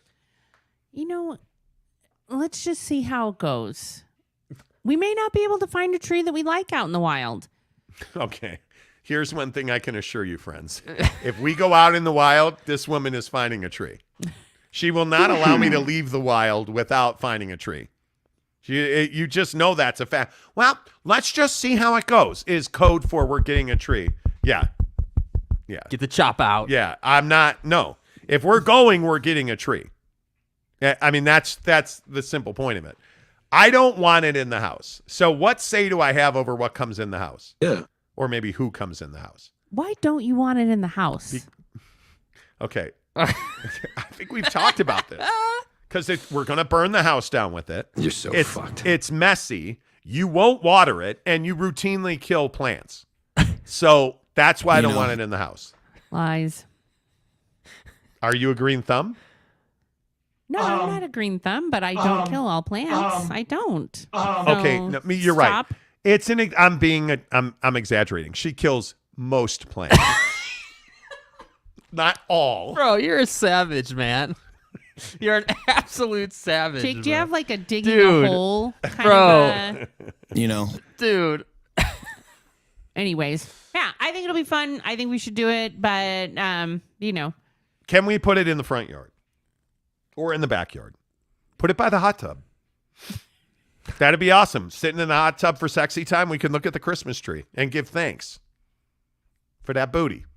I'm a man.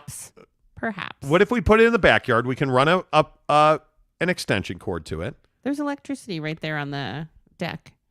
Right, but you want electricity next to the water. I mean, in the middle of we have a little patio that we got conned into. Maybe we'll see that from the hot tub. Yes, you can. If we get like a 10-foot tree, yes, you can. Anyways. Bigger is better. Right? I don't even know how you get a big enough tree stand for a 15-foot tree. Don't they make them? I have no idea. Okay. Well. Anyways. But we could get a bigger tree. We can put it in the backyard. That'd be amazing. We'll figure that out. All right. Let's do our non-sports stories of the day on the Monty Show. Presented by our good friends at TryDayTrading.com, TryDayTrading.com/Monty. Get off the hamster wheel looking for those side hustle friends and get to TryDayTrading.com/Monty. And the thing that I always tell you, and the thing that I will continue to tell you, is that if you're living your life to collect a paycheck every 2 weeks, like we're sitting here joking about Christmas, there are people in this world that are struggling to pay for Christmas. A lot of people. Stop doing that. Stop living your life paycheck to paycheck. Get to TryDayTrading.com/Monty and make the money that you deserve. Have a great Christmas. Have a great New Year. Buy that house. Go on that vacation. Put Christmas trees in your backyard because you work hard and you've earned it. And so I say to you, if you're the guy that sits in your car every night saying, how am I going to afford X? If you're driving home in misery, if you're waking up stressed about credit card debt, get to TryDayTrading.com/Monty. All you have to do is watch a free webinar. It costs you nothing. There is no obligation. And you're going to quickly learn that day trading is absolutely your ticket to prosperity. There are so many people that are thriving in day trading that there are new tax strategies specifically designed for day traders because you have to find a way to offset that tax liability from all the money you make day trading. Do it now. TryDayTrading.com/Monty. All right. Can we talk about Netflix? Yeah. Netflix is now going to roll out their fees for sharing of passwords. And they've piloted this around the world. And in general, it's averaged about $2.99. Vexes me. Per password. Now, as the other day happened on this show, Mrs. Monty, again, without consulting me, terribly vexed, just went and canceled our Netflix account. Right. I mean, you have until the 23rd to watch, but, Yeah, I made a decision. You encouraged me. Deal with it. I made a decision. Right? You know what was nice, though? Here's what was nice about canceling my Netflix account. I canceled my Netflix account, and the pain on your face was nice. You're welcome. They send you the nicest, confirmation saying, "Hey, we're confirming. Here's the date it ends, but you're welcome back at any time. Hey, guys. And if you come back within 10 months, we'll still have all your history and all your stuff." It was the nicest cancellation. Where normally you get the reduce it. Please don't leave. Please, are you sure you want to go? It was the nicest cancellation, and I actually feel better about that, knowing hey, if there's something that comes out on Netflix, I'm like, damn, I want to watch, I would do it for a month or two. Would you pay? Because I think a lot of people share passwords on Netflix. Yeah. Moms, brothers, friends, Right. girlfriends. Yeah. Should they have to pay for that? I mean, I think you probably, in this day and age, I think you probably have to make them pay for it. But what's the right amount for that? Because what were we paying a month for Netflix anyways? 13 or 15. I can't remember. Let's call it $10 a month. So your Netflix is $10 a month. Right. Does that mean you should pay an extra $1 for every You've password? thrown our budget a little out of whack. Because what they're doing is they're giving you essentially your own account. So you get your own favorites list, hey, this is Kimmy's password. okay, well, Kimmy gets her own favorites list and her own history. And right. Yeah. So they're like giving you things for it. But how $3 doesn't seem like too much to ask, in my opinion. I mean, I don't know what you guys think, but $3 seems like the right amount. What do you mean? Here's the thing that Prime is doing that is totally opposite. Prime will let you share your account with people. Like, it's not an unlimited amount, but I know I don't have to share mine with anyone, but I know that my mother, my sister, and a friend share an account, and they lived in 3 separate households in multiple states, and there's no additional charge. So now it's different. I mean, Prime is a lot more, but you get a lot more. It's not just streaming. So Netflix, by charging a couple of bucks on top of, a $13 charge, well, maybe a couple bucks isn't a big deal to someone. Maybe it is. But then again, maybe they're going to shift back over to Prime because they use Prime more because they're also ordering all their packages or ordering groceries. Netflix went through a subscriber purge last year. Right. Mm-hmm. Right. I think they boomed during the pandemic. You knew that was going to come back to life. Yeah. So a lot of people have canceled, but now they've picked up 1 million subscribers again. How much do you think this hurts Netflix? Do you think people will leave because of this? Because honestly, I don't think that many people will leave. I really don't. I don't think that many people will leave, and they're still like crazy profitable. So let's not, it's just going to put more money in their pocket. Let's not pretend that they're struggling. Yeah. So I think their stock price is around $3, which is actually, something like that. It's a good return for their investors. They've done a good job. So no panic needed. They lost some subscribers because the pandemic ended, but I think everyone is doing a right sizing. There's a shift. Yeah. Yeah, I don't know how you will police it. I think it'll be interesting to see exactly how this works out. IP addresses is more than likely what they'll be doing to try and But I think Justin Salas makes a really good point, though. Yeah. Well, look, I have kids and we're in an Airbnb. So this is not my normal IP address. I think it's going to be repeated. Like, they won't care if you're in an Airbnb. If there's the occasional, it might send a text to your phone to say, hey, is this still you? But then I think if it's consistent, if you're signed in at one IP address or one GPS location, you have location tracking on, and there's 3 other people signed in from 3 other locations, that's where you're going to hit trouble. They're saying it's going to be a 60-second double authentication. So if you log into your Netflix account from your Airbnb, you're going to have 60 seconds to enter a code. So they're going to hit you with a text. As soon as they send that text, you have 60 seconds. Yeah. So I think I know they've piloted a ton of different things. Yeah. Yeah. You get a certain number of IP address changes. So, hey, if you regularly watch, Netflix on your home TV, but you go to an Airbnb, that won't be a problem. Right. Because that's a one-off. Yeah. Hey, you get 3 of those per month, 2 of those per month, and then you got to pay every other time. So it'll be interesting to see how all of this plays out, but I don't think there's going to be a mass purge of subscribers over this. No. I really don't.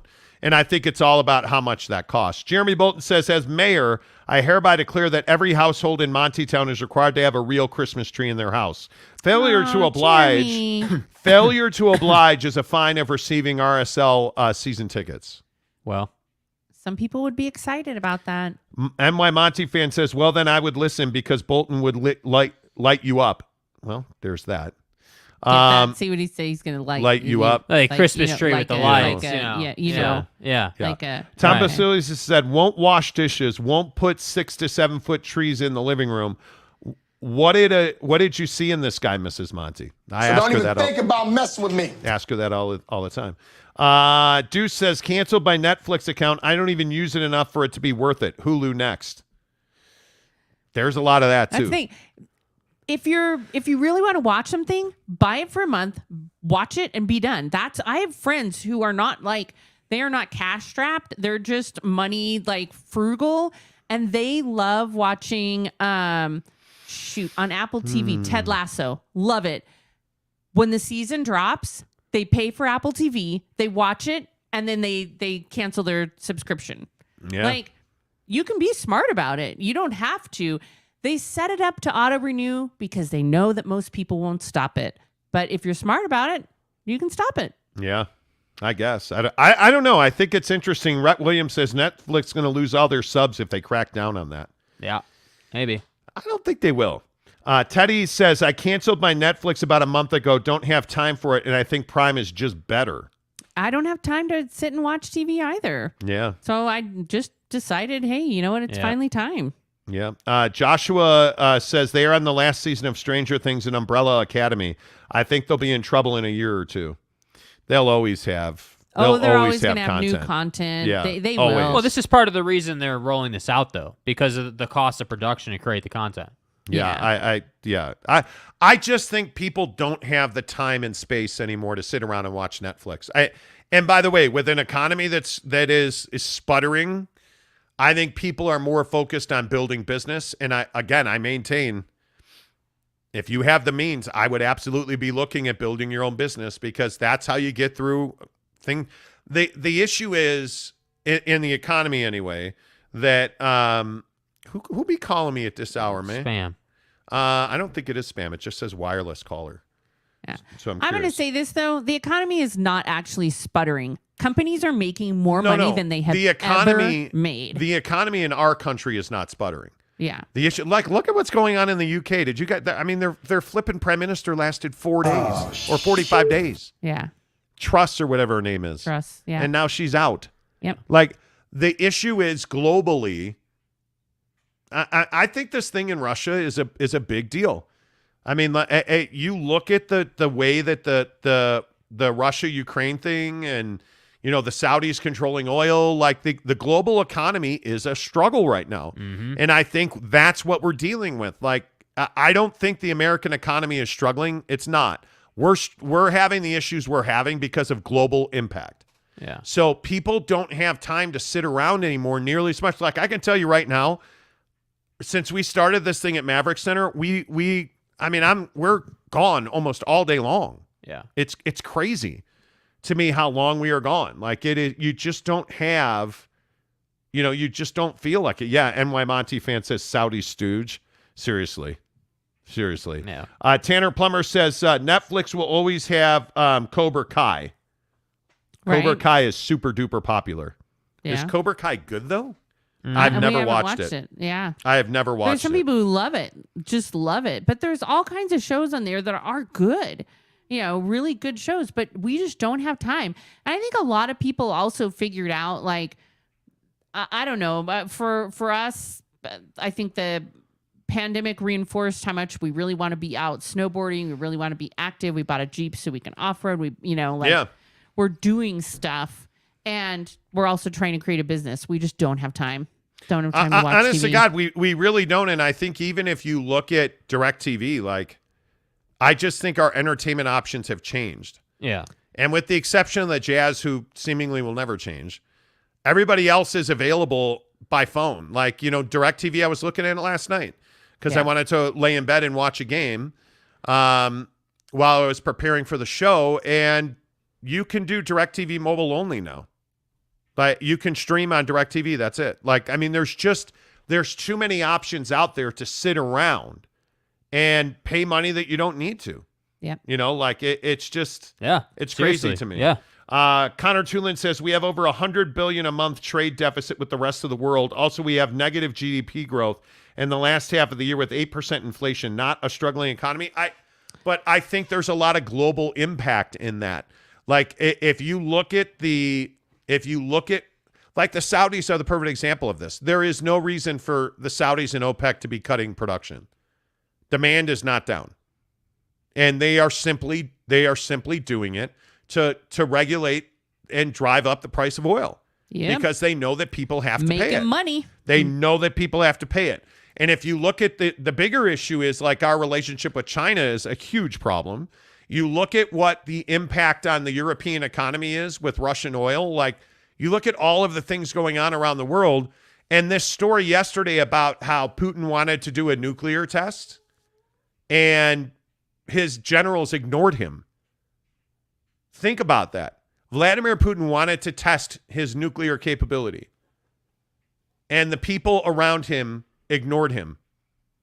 It's terrifying. Thankfully. So you look at what you look at the things that we're talking about, and I don't know that we have seen a global economy be this unstable since the 60s thing in Russia and needs 70s. to end. I mean, it needs to end. And I don't know how it ends in Russia. You look at what they're. Putin's dead. That's when it ends. Well, I don't even know that will end it. You look at what's going on.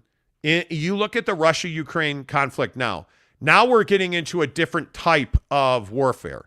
We are not seeing boots on the ground being the main way that the Russians are trying to win this war. Now they're using missiles and drones, and they're blowing up educational infrastructure, and they are taking out power to the across Ukraine. Yep. They're doing it much more hands off because you have men. Essentially, if you are 12 years or older, you are going into the military in Russia. You don't have a choice. So what are men 12 years and older doing? They're fleeing Russia. And everything changes and evolves, and people are reactive. It's that equal and opposite reaction, right, of every move. It all impacts the global economy. The strength of the dollar, the strength of the yen, the strength of the euro. Liz Truss was in power 45 days. She 45 grossly days. Underestimated.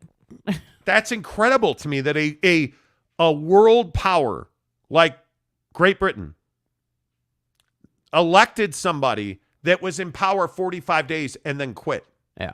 And she'll get a salary of like £129,000 a year for the rest of her life because she was in office for 45 days. Yeah. I'd be like, yeah, it's cool. I'll leave. Thanks for paying me. Yeah.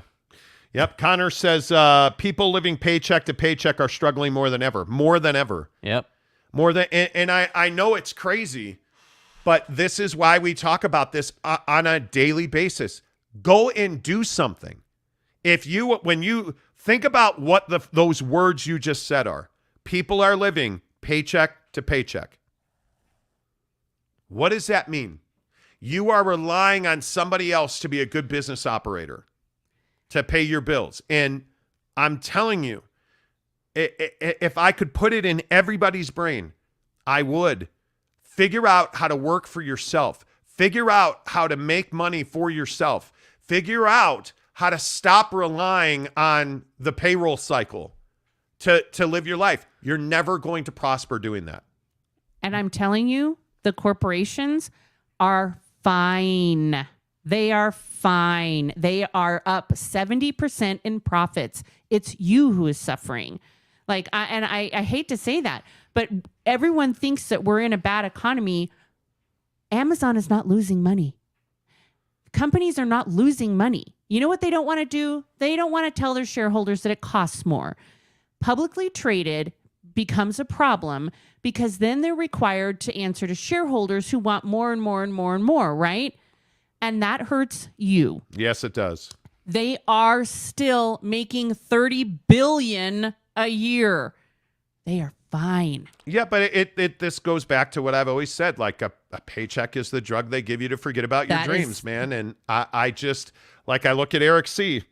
Eric C. said, I'm moving back home with my parents for that same reason, Connor, living paycheck to paycheck. They're not so happy about that. Well, but listen, Eric, there's nothing wrong with moving back home. Jake lived at home until you were 25, right?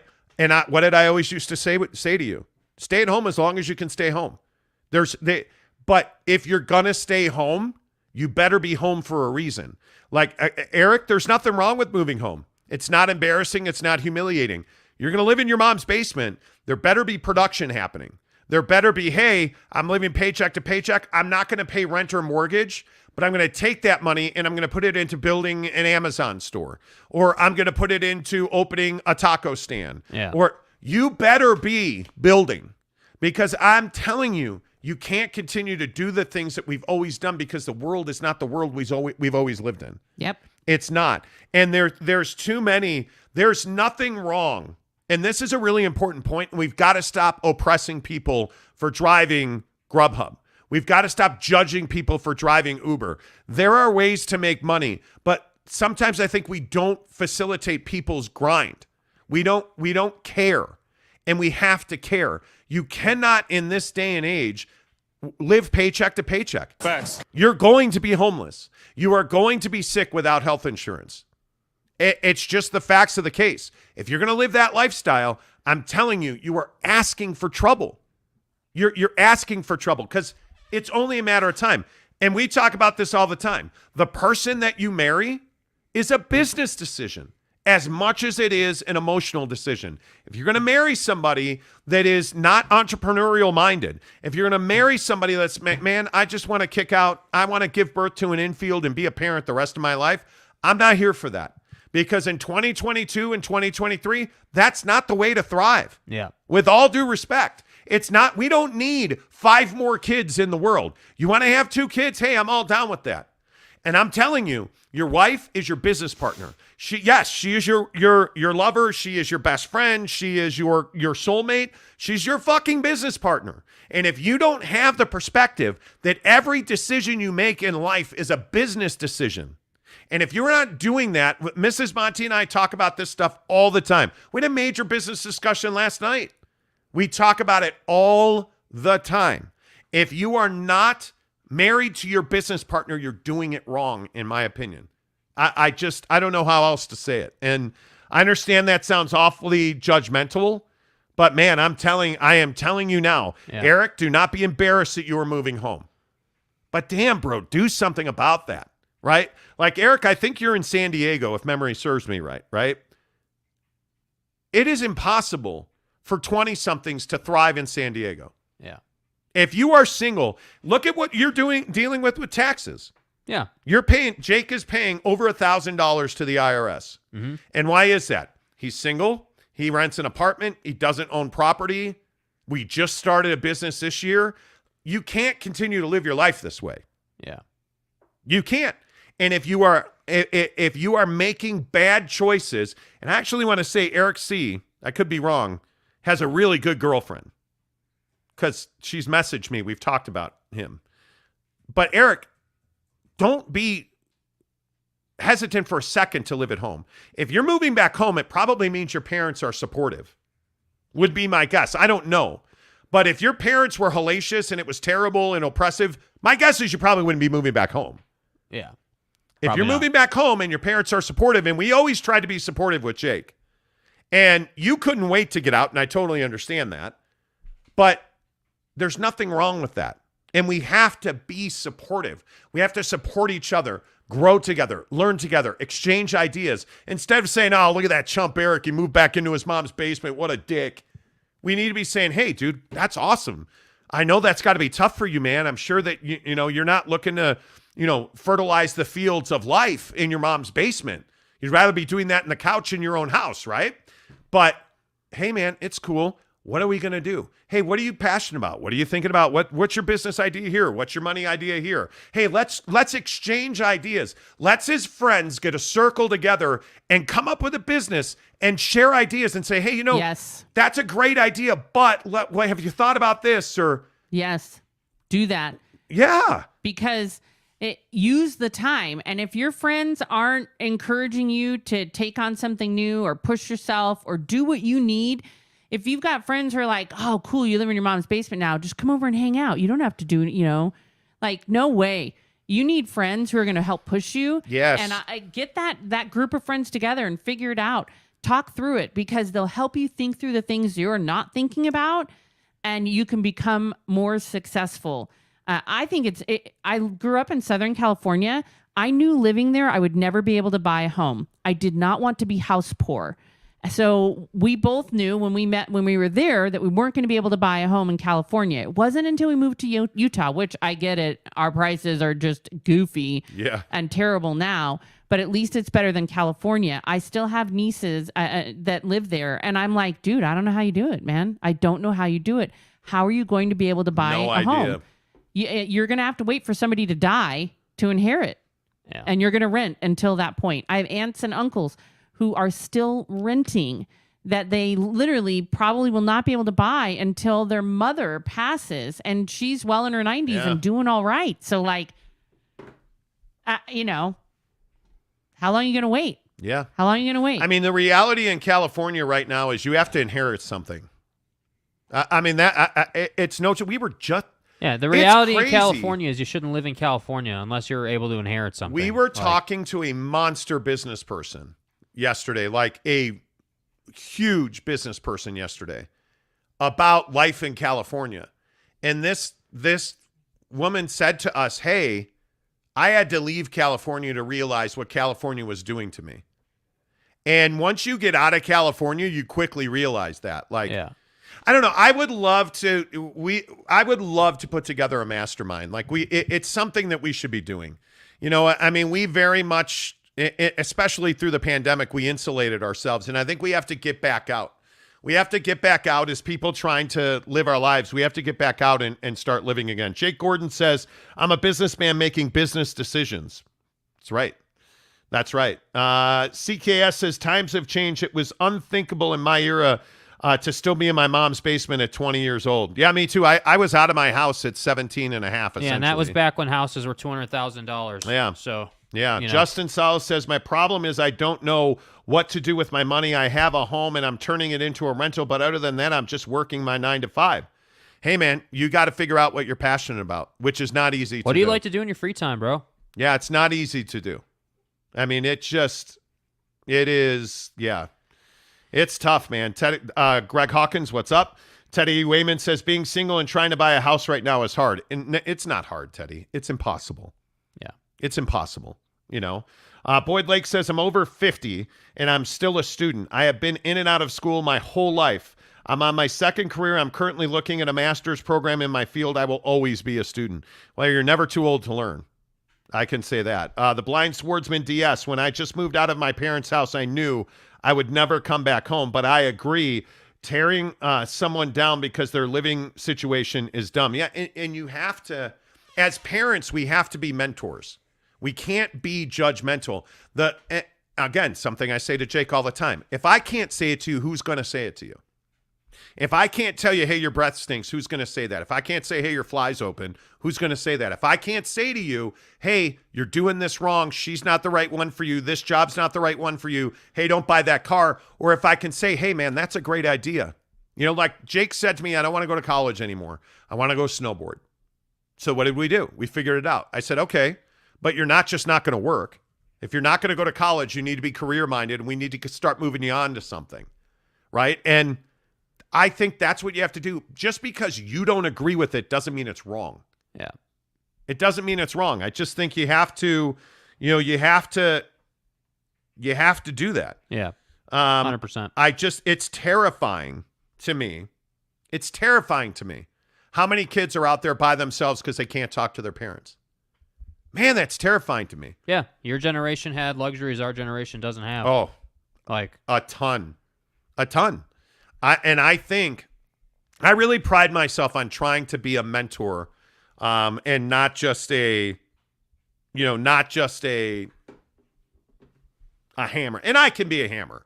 Frankly, if we're being totally honest, I can be, I don't know if I'm ever oppressive with my advice that I give to you, but if I see Jake doing something wrong, I'm rarely quiet about it, or something I don't think is right. I'm rarely quiet about it. Mm-hmm. But anyway, a couple more and then we got to go. Justin Salas says, I have no free time. 3 kids and a wife is my life. I love sports, though I love running. Okay, let me ask you this question. What time you get out of bed every day? I'm not trying to be an asshole. What time you get out of bed every day? It's an interesting question because generally you will make time for the things that are important to you. Working out's the best example I've ever heard of this. And I'm in this spot right now. Like I genuinely have time. I do, and I don't.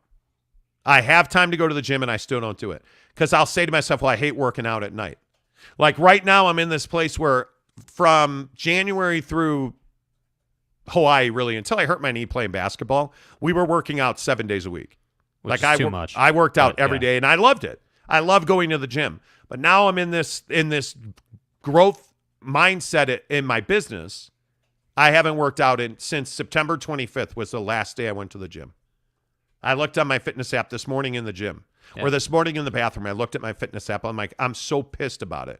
And I made myself a promise this morning, hey, when we move all this stuff to the studio, because we're going to rearrange our basement and really build our gym back up, we'll see. Yeah. Okay. We'll see. I don't know. I got to go to the bathroom, so. Jake's got to take a leak. Yeah. You know. Hey, let's all keep talking about this. You guys want to build a mastermind and talk business? We should do that. I mean, Eric C., you want to talk about business? Let's do that. Let's figure it out, man. Appreciate you guys. Appreciate these conversations. Monday from Maverick Center. We'll be in our studio on Monday. Until then, say goodbye, Jake. Goodbye, Jake.